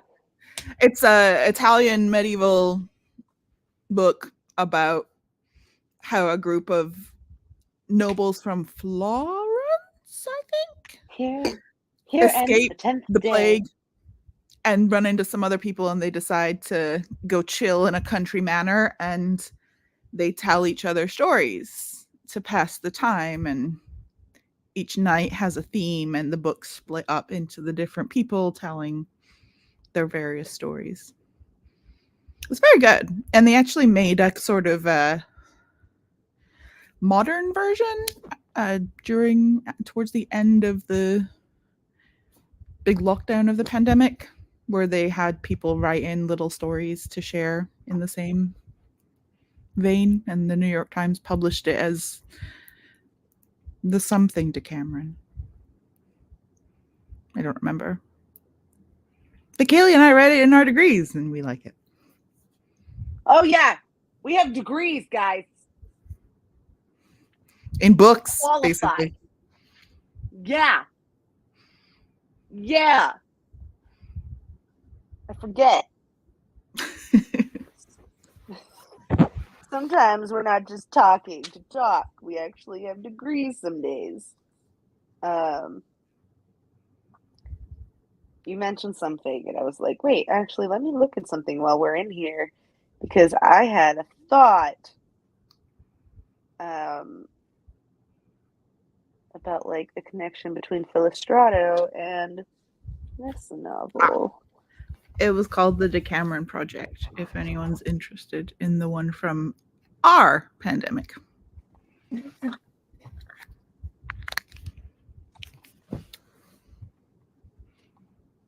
Sorry, I had to use the restroom and I couldn't wait any longer.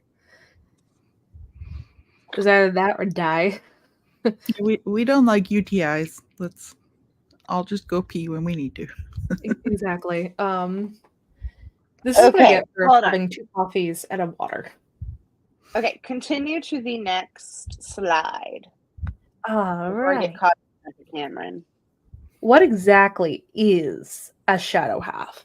I think, personally, because I'm already talking, and I want to talk about this because Kaylee has a lot more I think she will add to this.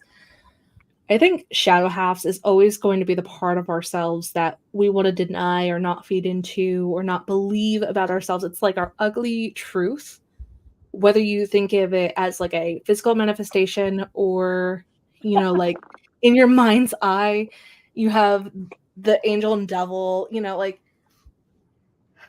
or just have that constant voice in the back of your head that says, no, don't do that. Or no, that's a bit weird. Don't you think? Or, Riley's crow man out to get her. I think personally, it's just a part of ourselves that we repress to the point that it can cause us some problems with our own reality, really. Yeah, I thought similar. I thought it was like the intrusive thoughts. And she spends a good amount of page space talking about intrusive thoughts as well. And that kind of is what it reminded me of, and describing the actual infection as sort of unleashing that part of yourself and watching it manifest. Mm-hmm. So yeah, It's a fancy word for like unhinged mania running amok.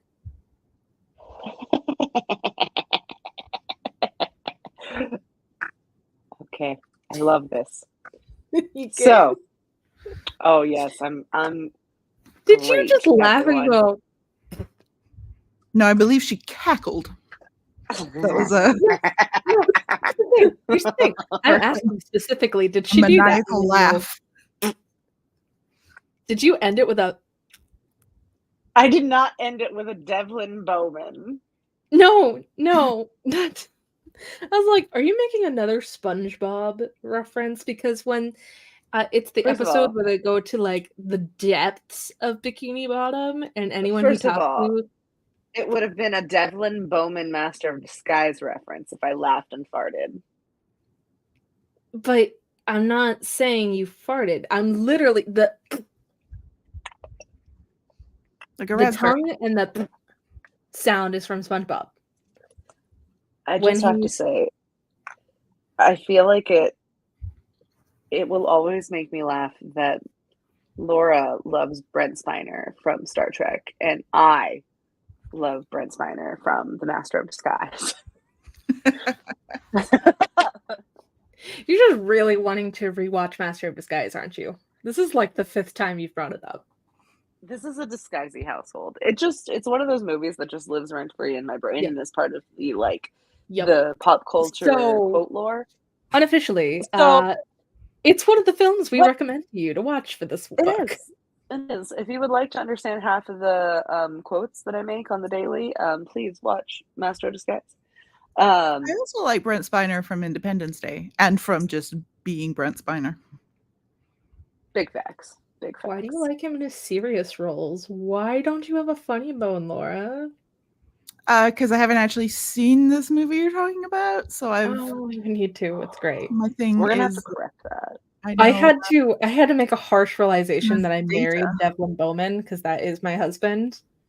Petty, sassy, and then he thinks he's so funny and he'll laugh, and then he's just like. It's Brent Spiner as a farting villain and Dana Carvey as the hero.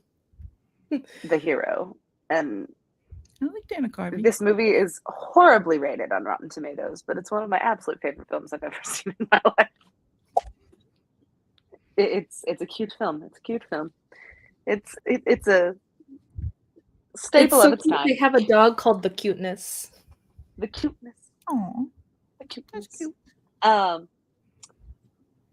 would just like to state that Bulbapedia, the Pokemon help website, states shadow half, the definition of shadow half, as something that halves the current half. It's something that halves the current HP of all Pokemon in battle, including the user, but cannot cause fainting. The user didn't expect a Bulbapedia mention tonight. Did not.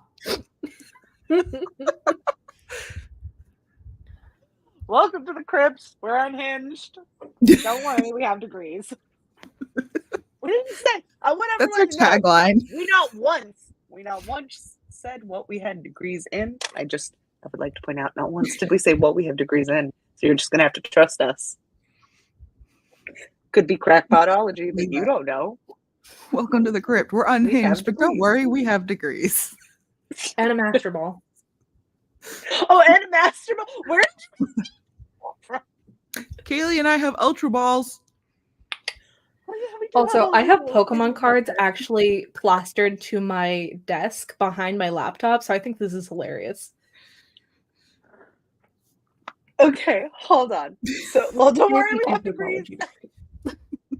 So, okay, hold on.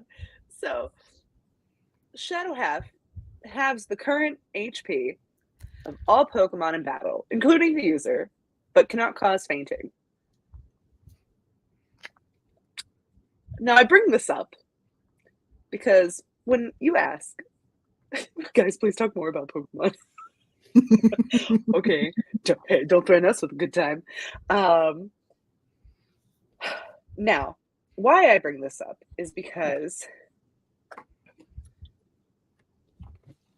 I'm going to bring up a little graphic, or a little visual here.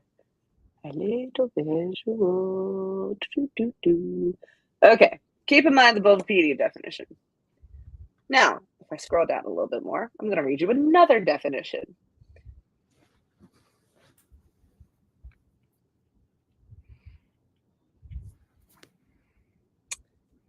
It can also be referred to as a half shadow,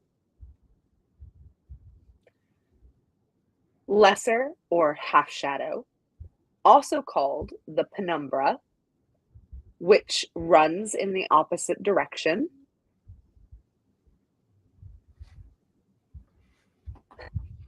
The goblin was half shadow, half light.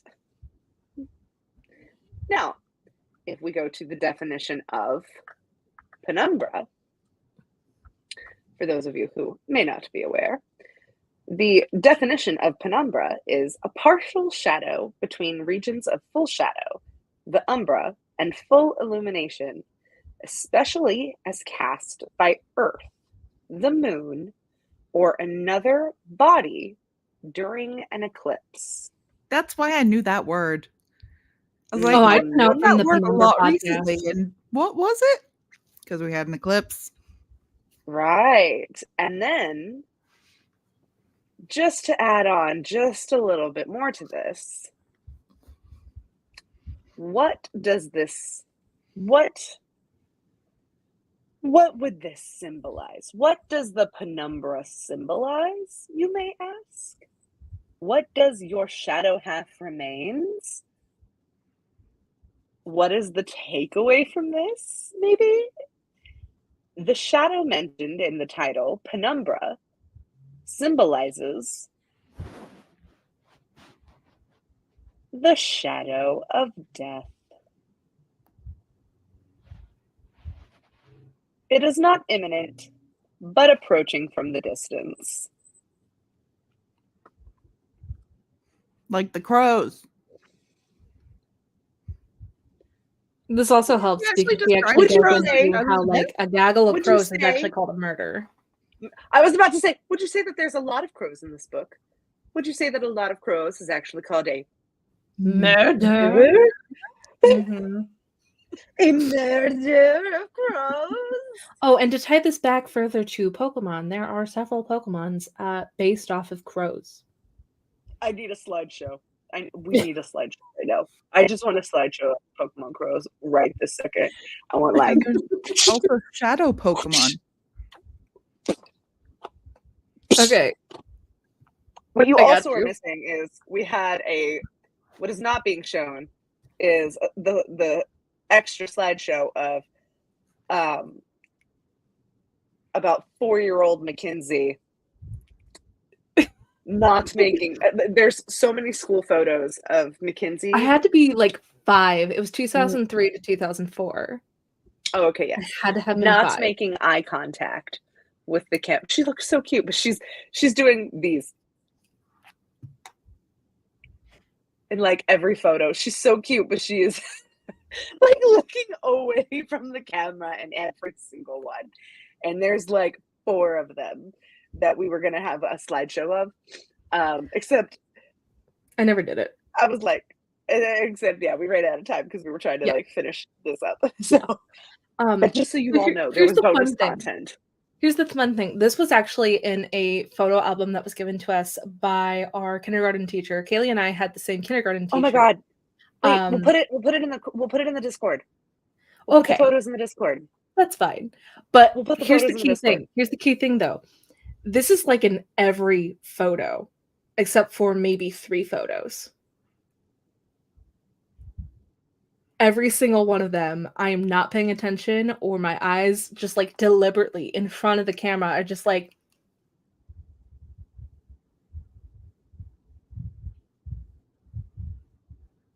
Yep. That's it. That's the We fit, have family guys. photos in our mom's hallway in her house. I'm still doing the exact same thing. I'm just not looking at all. I've never known eye contact a day in my life. Are you kidding me? I'm still trying to find those crows that are Pokemon. Murkrow. Yes.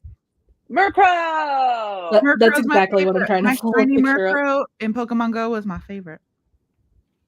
Except he was a Honchkrow Crow by then. So I'm here's just not Honchkrow. realizing, Laura. Yeah. Oh, yes. I'm It just not looks like a realizing, Laura, face. that what is behind you is a foot and not a cat.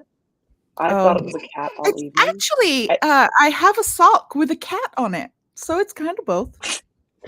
I'm just You're now almost right. realizing it's your actual foot, though. I thought it was Oh, Peter yes. or Parsley all goodness. evening. I'm in the bedroom because Jeff was watching something. So I'm Nice. lying on my tummy. Nice. All right. Kenzie. Yes.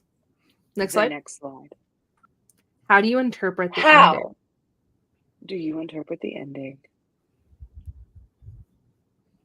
All right, chat. First, we want to hear from you. Let's see if anybody in the chat can tell us what they think of the ending first. Well, I know Mackenzie is looking up more crow Pokemon in her phone. Easy am. I was like Trumbeaks, but Trumbeak is kind of looks like a toucan. Not Wasn't there quite. one for the English Pokemon one? Do you mean Corviknight Unova? or something? Corviknight? I know what you're talking about, but I don't. Riley just in a goofy, silly mood ending. Right. Right. Yes. And now Sold. And now kiss. Done. Oh God. I love how I'm gonna do a dramatic reenactment of Mackenzie's texts to me. Why do you have to do a dramatic reenactment? I'm right here. Because I think it's really funny. I would like to do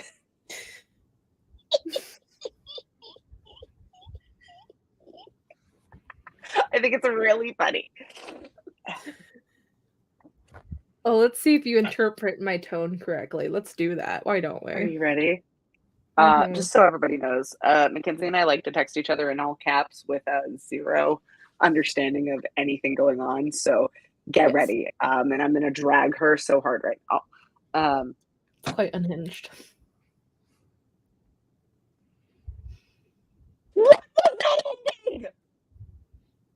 Me sending 3 slit face emojis.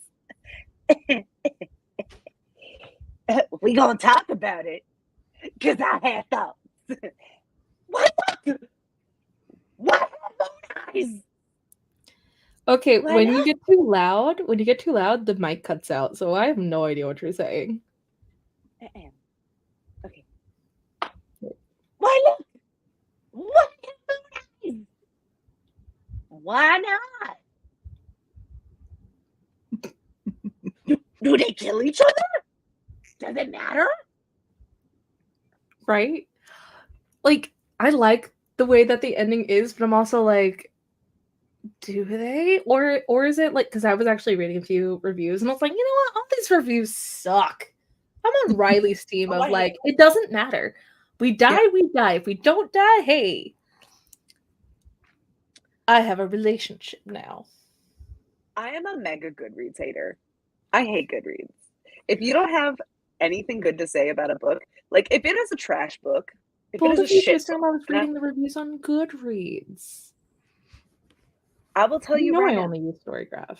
If it is a terrible book, like there is no sentence structure, it came out of a dumpster, it maybe it's like poo poo pee pee and fart.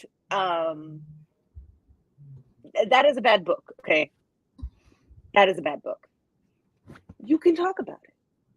Be my guest. Rate it a 1 star. Especially if there's like no humor. Like it was like, no, this was meant to be like an Oscar, and you're like, no, The Grouch, and they're like, no, like what? And you're like, that we right. read. Oh, That was a bad the book. Coffee Bean book. That was a bad book. That was a bad book. But like,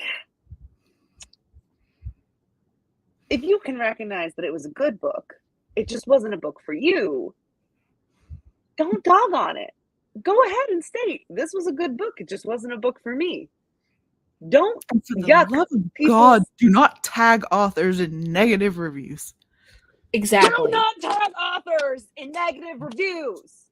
Like, Do we may not. tag authors to let them know that we are covering their book, but we at no point will we ever tag them in like the discussion, because you know we may not vibe with everything that they have written, but we don't want to make them feel bad, and it's not our place to do that, you know. Guys, I just lost my shit in the office screaming not to tag authors in negative reviews. I just heard Fizzy outside the door going, "Do not tag authors in bad reviews." Amazing. She's confused, but she got the spirit. I love her. Love her, mean it, sure do. We raise her right. But yes, no, we don't do that here. This is not a here thing, okay? Ugh. I mean, Riley tells Ellis to look, but does Ellis look? We don't know. Can't remember if Riley actually looked. I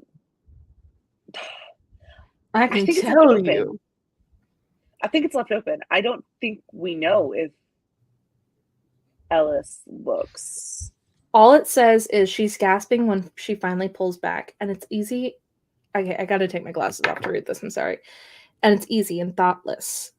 As she focuses her eyes and looks, for a moment, there's still nothing but shadow. And then the moonlight touches them both, and she sees Ellis's face, and knows it feels the last of her cracking open, and the last lingering grip released. Ellis's eyes are half closed.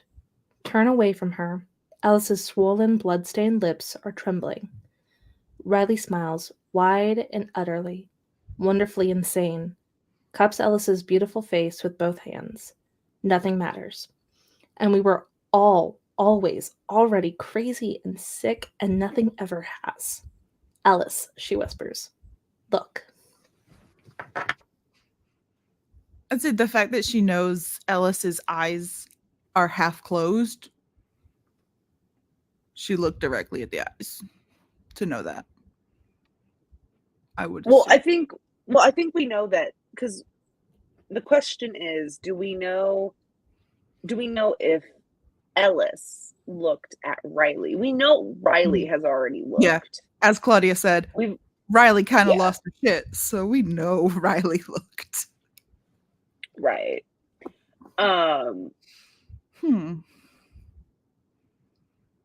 I do like the question this book poses, though. Like, the ultimate question, right, is,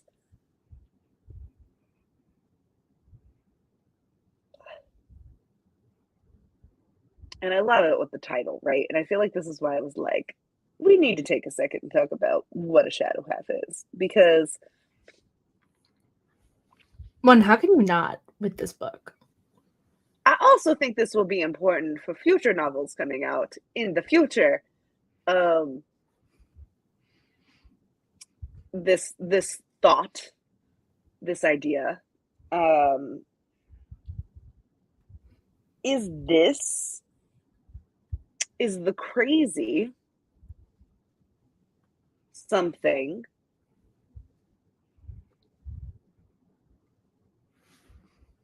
that this sickness brought out, or has the crazy been there the whole time? As like latent? Right. Like, because so much of the novel, right, we don't realize Riley doesn't know. So this is brought up through a few different times in the book, like even a glimpse, even if, you know, like at one point she was following Ellis on a walk and they were in front of her, and what if Ellis's trips and just tumbles forward and his eyes are open, or their eyes are open. It could just simply, like, quick glimpse. It doesn't ever really get stated that it has to be direct. Just any amount of eye, supposedly really can happen from, or they're not sure if it can manifest from looking at an image or a mirror. Mm-hmm. Well, and Tio, that, I mean, that assumes that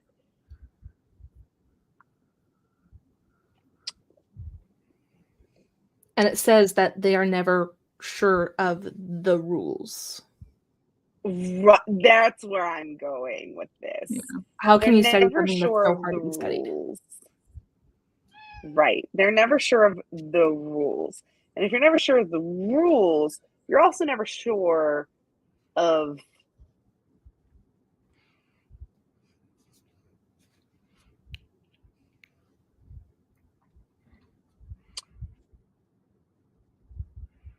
this is going to bear with me, okay? Is this something you can really catch? Or is this something that just gives bad people permission to be bad?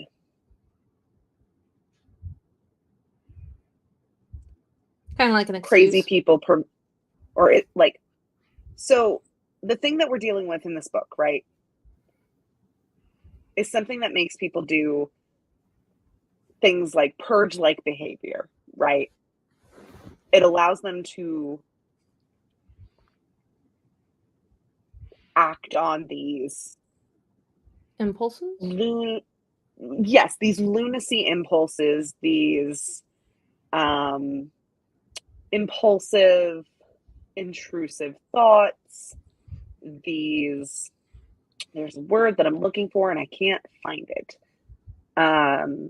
These, I don't want to say manic, because that's not it either. But these malevolent, malicious,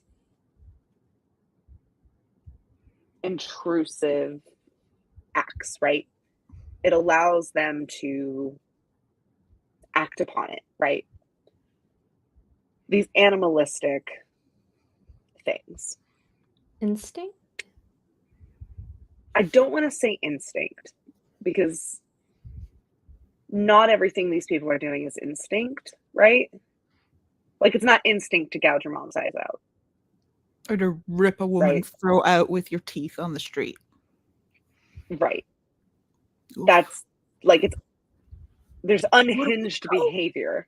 Yes, I think some of it instinct was like one that came to mind because of the description of the feeling, like particularly how she describes the would-be rapist and that feeling she had in that moment to defend herself. That's what I really mean. Right. I think a whole other discussion could have been had about if we look at how in the novel the source of this started and then how it spiraled. Mm-hmm. And then we followed the thread of no one was ever sure of what the rules were. Yeah. Right. I think it was interesting too that if the infected person can murder or kill themselves in some violent way, they die anyway. Like, right. It kind of gives me this, it reminds me a little bit of like the monsters are due on Maple Street. Like, there's technically no monsters. No one is really, like, nobody in the neighborhood is actually like a monster. But everybody in the neighborhood is a monster because of how quickly they are to turn on each other. Mm-hmm. Right? So it makes me think of like your shadow half remains. If that, it reminds me of that like fear mentality, that herd mentality, that during the pandemic, like there was no like COVID wasn't something that was going to make a shit like nobody's business, but everybody ran out and bought a bunch of toilet paper. Why? You know, the scarcity, the shortages, the things like that, like all of that behavior, the things it gave people permission to do, right? The psychological aspects.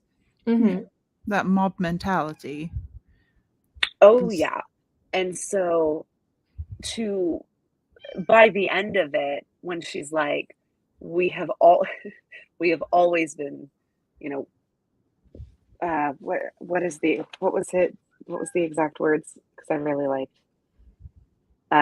nothing matters, and we were all always already crazy and sick, and nothing ever has. Like, who's to say what this actually is? Who's to say what the parameters are?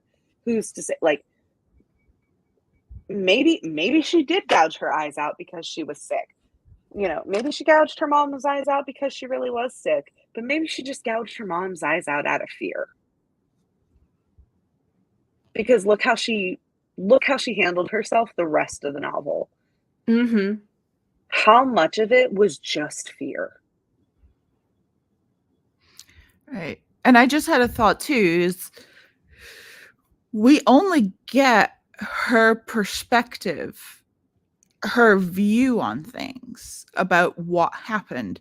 The only thing really that Ellis definitively says about what's going on is near then she's like, you're not dead. People get infected, they die. So maybe this just is some kind of actual pandemic. It's a disease that kills people. And Riley has just seen all of this crazy because she's a little... Right. Well, and that's the thing, right? Like, what if this... God. Few ants short of a picnic. And I'm trying to be sensitive to this, too, because I don't want this to come across... I don't...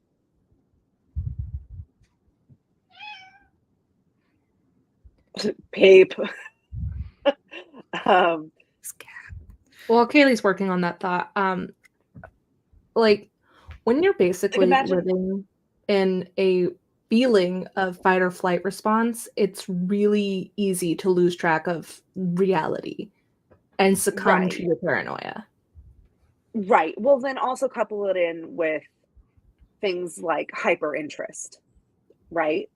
How much of what Riley is saying and doing are just like, it's not just paranoia, it's not just things like that, but how much of what she's doing and what she's saying are things that are just like, this, in a world that has shut down, how would your hyper interests and things that fascinate you start changing, right? Like, I mean, Kenzie, let's be real. You have major hyper interests in the Titanic. You have major hyper interests in things like, oh my God, what's another one of your big ones? Yeah, Sailor Moon. Okay, so let's say we're in a pandemic and that is completely involved with eyes, and now we don't know if you can ever look at those things again, because pictures of the Titanic have people on board with eyes, and Sailor Moon, even though it's a picture, in like the communities, there are a cartoon, lot of posts of like the inspiration behind wardrobe choices that Naoko Takeuchi has made, and photos of Naoko Takeuchi herself incorporated. Like, I would never be able to see another picture of the creator of Sailor Moon ever, essentially. Right. So how do you, me also being obsessed with the Titanic, right? So it's like, how do you, so then the brain obviously is going to want candy, right? The brain is obviously going to, like, even if, like me with ADHD, like, okay, well, I can't play video games anymore. I can't do things like that. I obviously am not going to be able to go out, just like my large social settings. I'm not ever going to be able to do things like that, right? So I have to do can't watch something else. Movies. I can't watch movies anymore. Oh yeah, you wouldn't be able to watch movies anymore. So what would we be able to do? What would we have to do? we would have to adapt. We would have to change, because that's the other thing about human nature, right? There's all of these things that, like, and I love this concept, right? Because it's your shadow half, right? Everything has a shadow half. So what do you replace that with? What do you replace it with? So all of these super high profile interests, all of these things that take up the big part of our head, our big interest spaces, she's It's true. Unless we replacing. gouge out our eyes. Right. And here's I think Claudia brings a really great point, because I also had this thought when she specifically is mentioning Frankenstein and a few other books that went with that set of books that Ellis had. And I highlighted that. How nondescript they seemed and stuff like that. That whole scene. I had this thought with the because they books, were like, very intentional.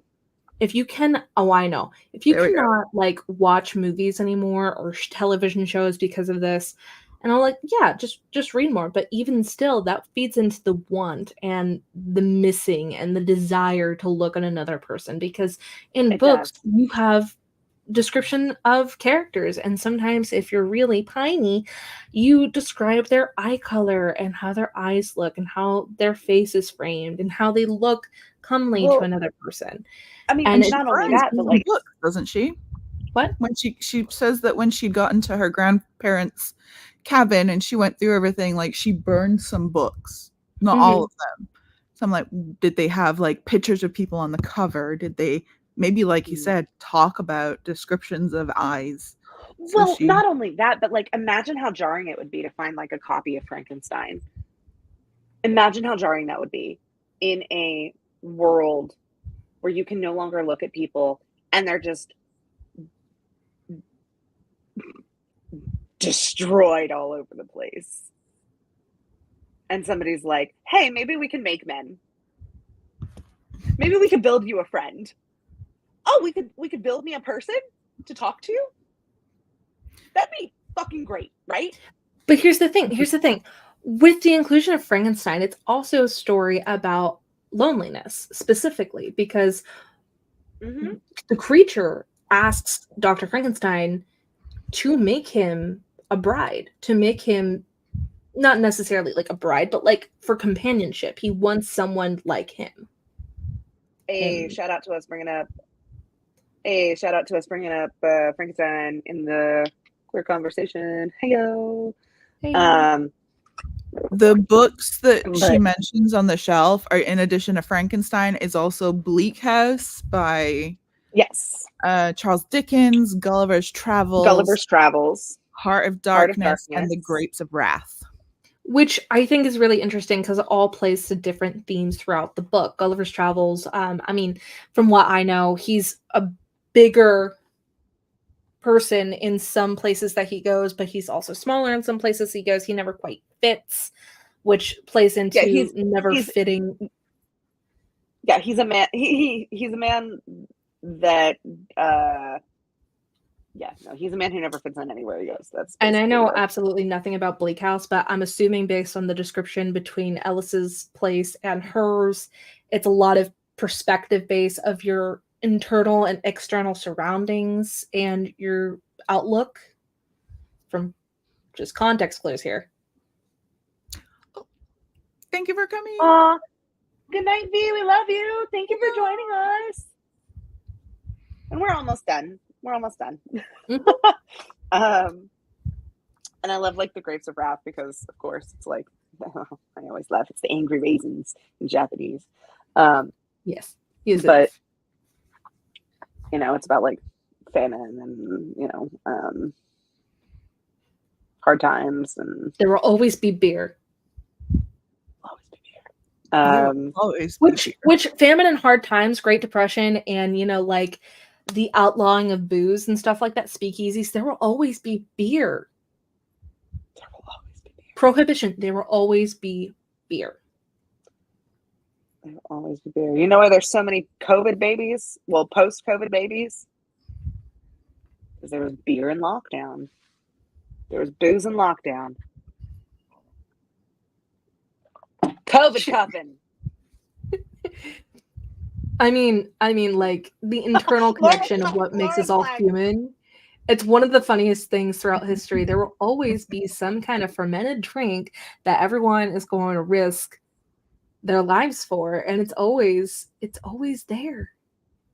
I think that's literally one of the most human things that binds us all. We all have our favorites, and we will all find a way in order to maintain those, even if it's alcohol.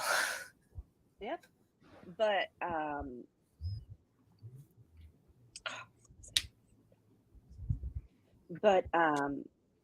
no, I think I the whole reading books thing to like, at least there's books.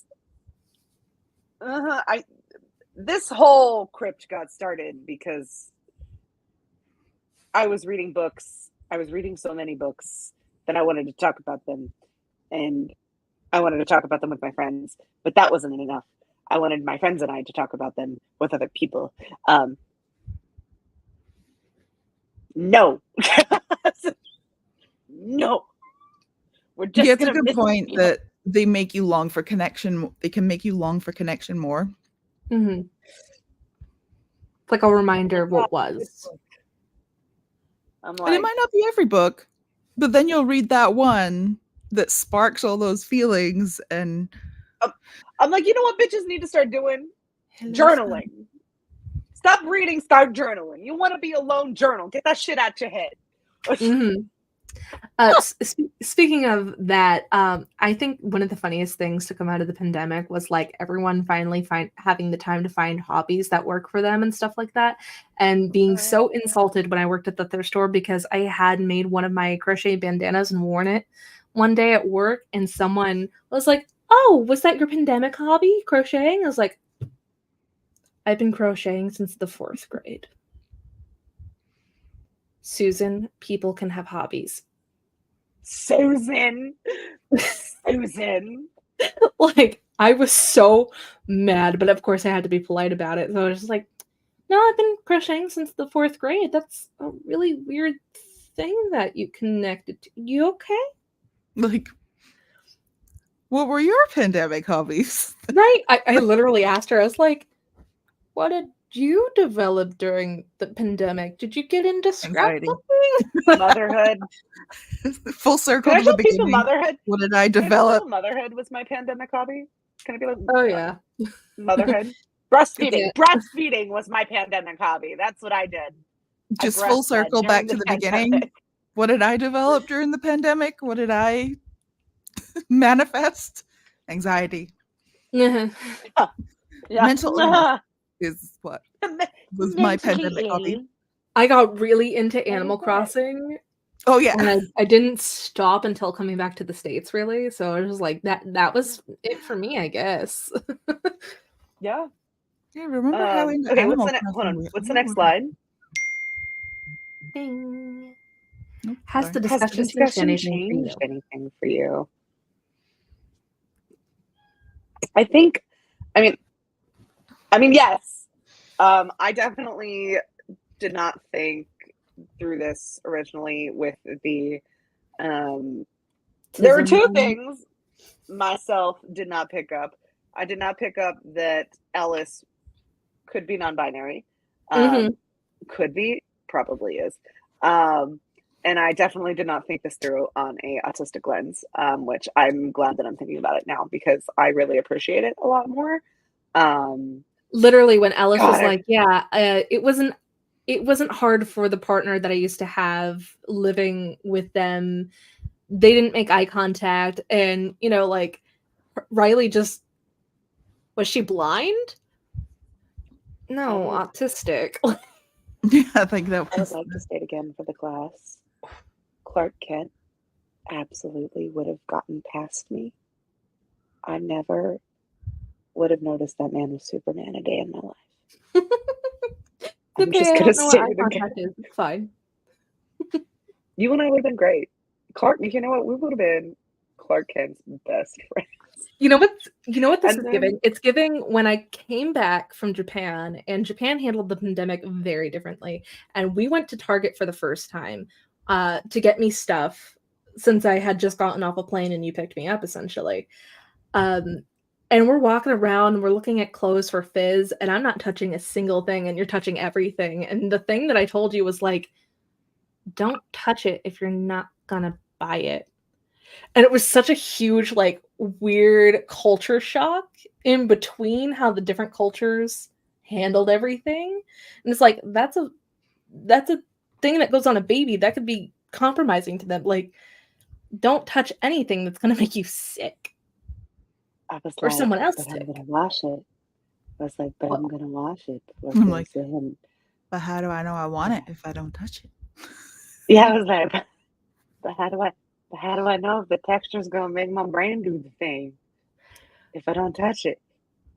but like the point is like how that was all handled. Like we Oh, I know. together, you know, the connectedness, the Clark Kent, and I'm the sorry, no can you eye do that one more contact and time? stuff like Can you, that. I'm do like, this that? is giving us that Target trip. Can you do that hand motion one more time for me, No. please? Okay. You sure? All right. What I are like the Claudia's point, and I think that's what changed for me too. Is all the different, like, this is a short book, Mhm. With a but huge impact. we've talked about this for over 2 hours. Yeah. Yeah, we talked about it as long as we almost talked about our normal ones. I was pretty freaking impressed.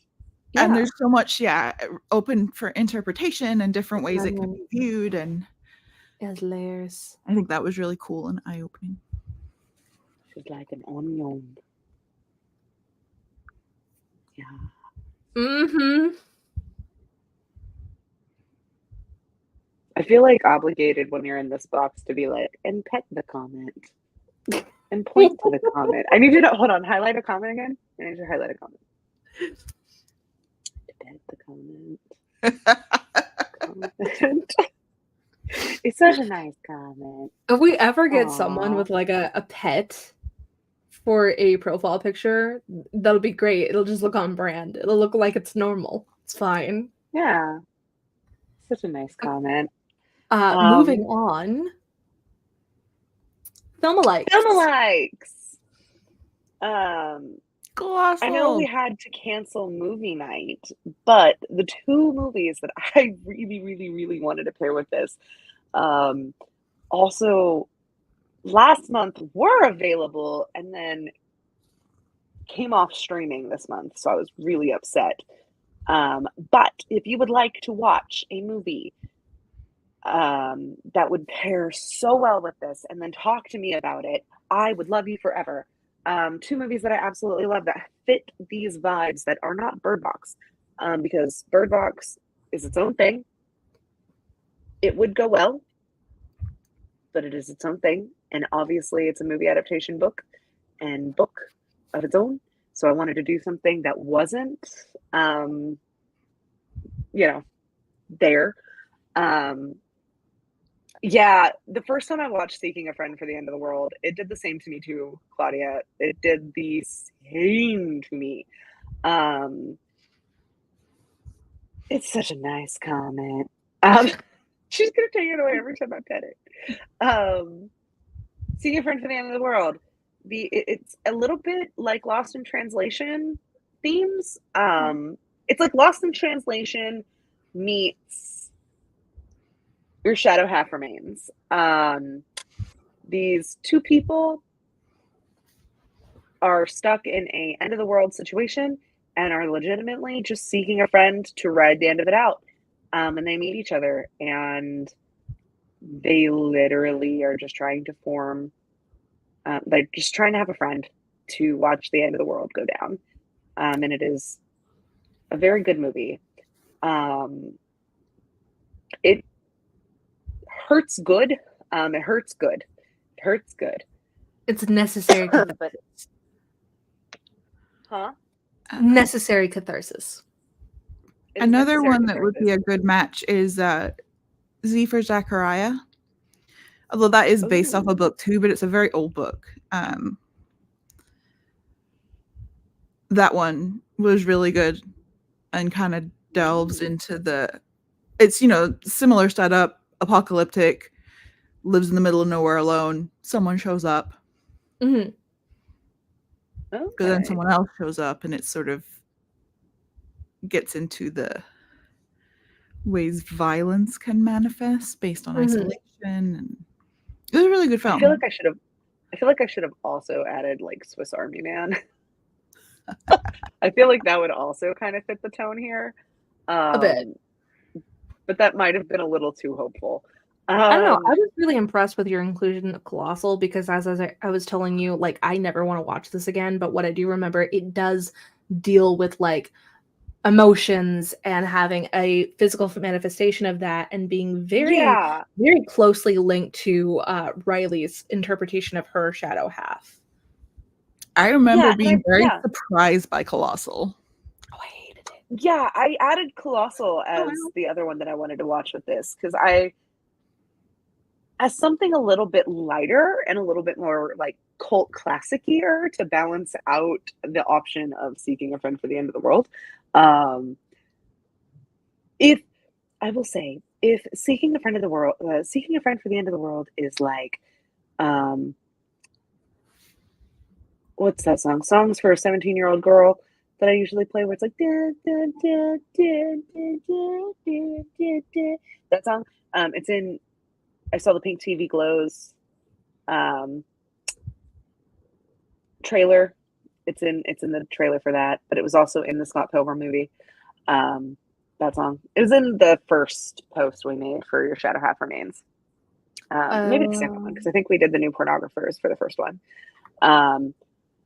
But the more lighter, campier tag along that I did for Film Alikes was Colossal. Because yes, I thought the kaiju was a great physical manifestation of her feelings and emotions, like the crows in Your Shadow Half. I thought Jason Sudeikis was a really fun twist on what, like, the feelings I had towards Ellis. But I wasn't sure if Ellis was or was not a good guy or not. And just the questions of like agency and what it's like to be a person in this world, and to be your own worst enemy and how to navigate it. Especially when the world is going to hell in a handbasket around you. And thinks that you're the enemy. Yep. The car is in the front lawn. Sleeping with the light on. Colossal is 1999's Lit, My Own Worst Enemy. So the next slide. The show alikes. I did show alikes this time instead of game alikes because this one definitely had more TV essence than game essence. I paired it with two lovely, oh my God, I forgot the director's name, but I love him. Brian Fuller, right? Yeah. Yes, two fabulous Brian Fuller, which I feel like this is cheating, but it's right. They're totally different shows. But the vibes are there, everybody. I picked Pushing Daisies. The whole no touching concept. Plus Pushing Daisies. Oh, I love Pushing Daisies so much. Plus just so much of the supporting cast of the show felt like a lot of emotions and things that were running through the entirety of the show, right? The entirety of the book. So I kind of was like, okay, I really like that. Especially the ants? Are they his ants? Hers. Her ants. Yes, her ants. They always remind me of the Pink Palace Apartments. The ants in the show. And then, of course, I paired it with Hannibal as well because it gives It gives Hannibal. It gives Hannibal a lot. Okay, I need to Everything from the speak about this Unreliable. just a little bit. So Hannibal is really interesting. Also, one I have yet to finish Hannibal because it makes my eating disorder worse. For I'm obvious gonna reasons. speak very specifically because I did not finish season 2. So well, No, it's maybe fine. I did finish Everything that season I'm 2. talking about happens in like the first episode. You're fine. You're fine. You're Okay. good. So if you haven't seen Hannibal, like within the first episode, when we meet our protagonists, plural, Hannibal himself and Will, Will. Hannibal's not really a protagonist. You can call them the main Yeah. characters, though. I will Sure. allow that. I think they're dual protagonists because I've seen past season He's 1. So he's an antagonist. yeah, sure. Let's go with that. Anyway, Hannibal I is forgot Will's job for the FBI. I know he like teaches, but I forgot the actual term of his job. But a lot of it has to deal with like psychosis of the mind and stuff like that, and profiling, and and they even discuss how Will's psychosis presents in like the first 2 Yes, episodes. that's where I was going to go with this.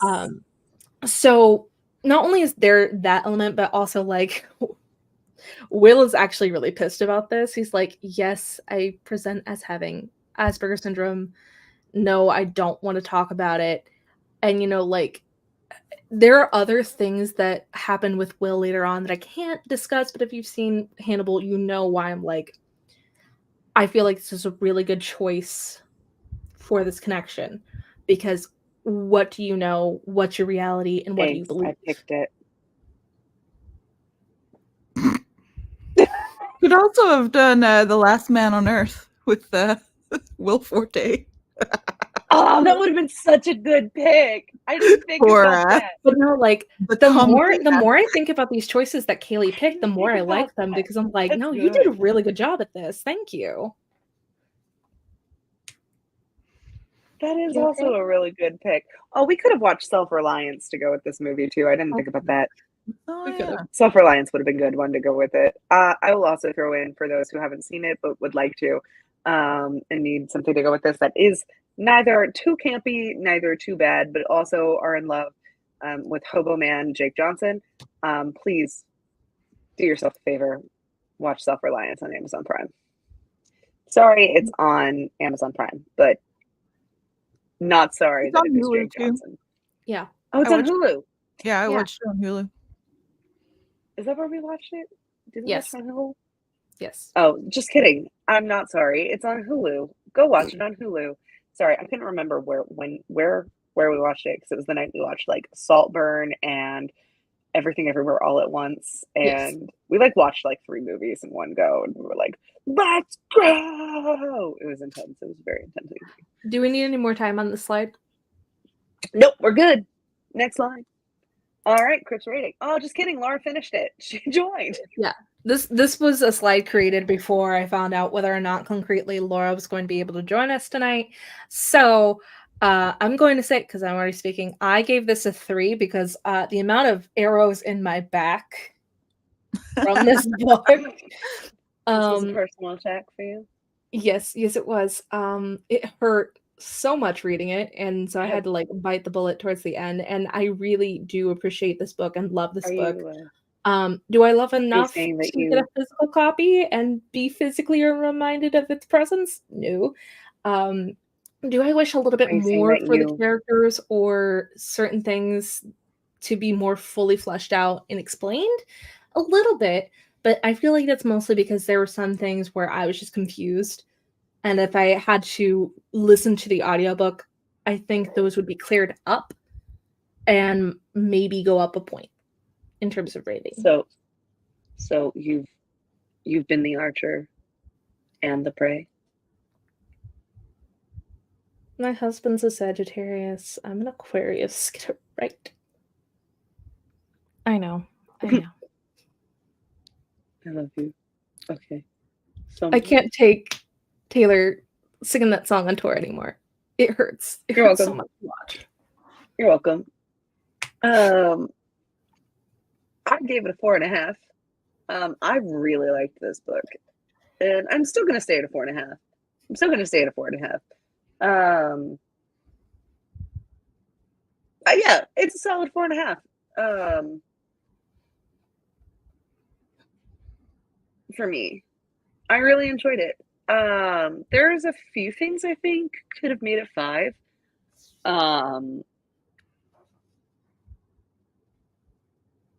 Like things that could have made it 5 for me is I think that if maybe this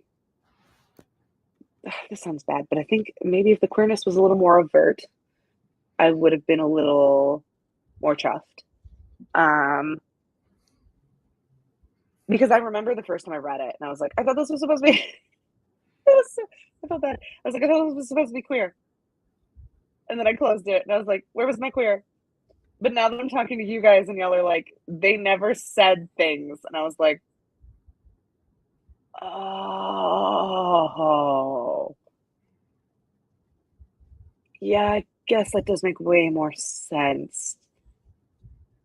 That makes way more sense. And mind you, I did do the audiobook, so I do know that like I probably would have registered a little bit better if I was physically reading that. But no, I think it's a very clever novel. I think it's a very rich novel. The topic itself isn't one that I necessarily lives rent-free. That's it. It doesn't live rent-free in my head. But everything about it I did enjoy. I did enjoy. I do love it. When I see it on a shelf and people are looking for what to read, I would recommend it. I do recommend it. When people are looking for audiobooks, it's one that I would recommend. It's a short book I very much enjoyed. So yeah, stay at a 4.5. I also want to add, the entire time that I was reading this, I kept thinking of Straight by Chuck Tingle. And so there were certain parts where I was like, this is so tame in comparison to that. Or like, oh, there's a similarity here. And, like all these things. And I think that's why I really gave it a 3, because I preferred Straight for a lot of reasons. Yes, written by Chuck Tingle, autistic icon. Can relate, yes. But I feel like everything narrative and story-wise that I wanted more explained, Straight covered. Whereas this one left me more questions than answers. But it did it on purpose. Okay. I just like answers. I liked the risk the end took. I like the risk the end took of having the open interpretation. See, my thing is not really knowing what the rules are and like the lack of being able to study it. And I'm like, well, I want to know a little bit more context about this than what is available. I think if it was a longer novel, I'd feel that way. Laura came in with a 5. Yeah. Let's get that average rating up. Yes, Yeah. baby. Oh yeah, I didn't adjust that. Oh, I'm so tired. I'm so sorry. Oh, you don't. I'm like, that's not math. That is not math. Let me do the math now. An addendum, if you will. So I know. I was about to 4.5. say I can math maybe. 4.16, which will, for intents and purposes, be a 4.2. We could just say that is a mistype. I meant to hit a 4, not a 3. Yeah. You was okay? it? 4.2. 4.2? Yeah. Y'all watched me struggle do math. I don't do math. I started and gave up. I was like, I can't math. I don't know numbers. It's not hard. It's not hard. You take 4.5 plus 3 plus 5. You get like 12 something. Okay. And then you divide by 3. That's your average. Oh. She's asking us to do math. It's not hard. Mean, median, and mode. Guys, it's literally I cheated on my college math class to pass. And in high school, I only passed because the Scottish exam board messed up like 4 questions and decided the easiest thing to do was just remove them from the test. And I still made a C. So The only mean I failed that know bad boy. is sung by Taylor Allison Swift. For everyone who doesn't know, that is my niece's balloon horse that my mother and I got for her 4th birthday that she promptly named Taylor Allison Swift. Excuse you, I think that's a unicorn. It's fine. This is a very gay horse. It's a rhinoceros drag queen. She wanted a lover-themed birthday, and my mom had no idea what that meant. And so the fact that she found a unicorn at Party City, and it was so on brand because everyone has seen the lover unicorn, I was very impressed with my mom. Very good. Very good. Meanwhile, my mom's like, I know what 4-year-olds like. My mom straight up went, what's her name? And Fizzy goes, Taylor Swift. You'd being quiet, finally. Oh, you sure you don't want to scream again?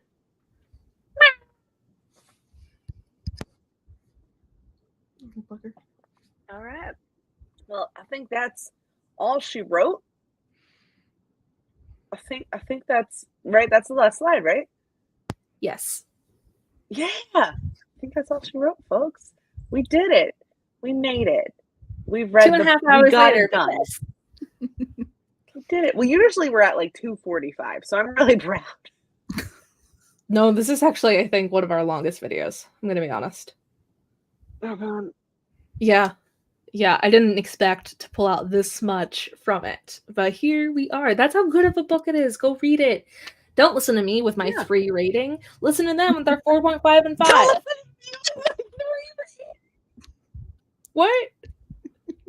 What did you say? Mackenzie, I feel like you need to lift your rating. I feel like you actually like it more than a 3. I feel like you like it more than a 3. I feel like you're spite rating. I feel like you're spite rating. I'm not. I deal in absolutes. I know what I'm about. That is not an absolute rating. That is a spite rating. Yeah, I think this might actually be our longest book discussion. All the others are not. like, we had one that was like not. We had one that was like 2:45. Dead Silence was 155. Frostbite was 127. Mr. Magic was 155. And Vampires of El Norte was 212. This is the longest. Oh God, I'm sorry, guys. Look at that.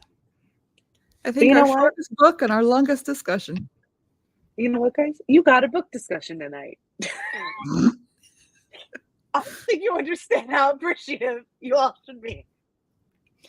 It almost did not happen. It happened. The book discussion happened. So if it's the longest one you got and it almost got canceled, look. For the past month, Kaylee and I have been dealing with family emergencies at the wazoo, and she's been traveling for conventions. She does the convention circuit from like May to June for her own needs. And I was on a trip halfway through April to halfway through May, so like almost none of this came to fruition. So, but it's okay. It's okay because you know what? June's a new month, babies. And it's gonna be so much fun because we're gonna be reading Loot by Jennifer Thorne. I hope you guys are ready. I'm so excited to get to talk about this finally. I'm so excited to reread it. Okay, I have one question. Does what happened in Midsummer with the redhead girl happen in Loot?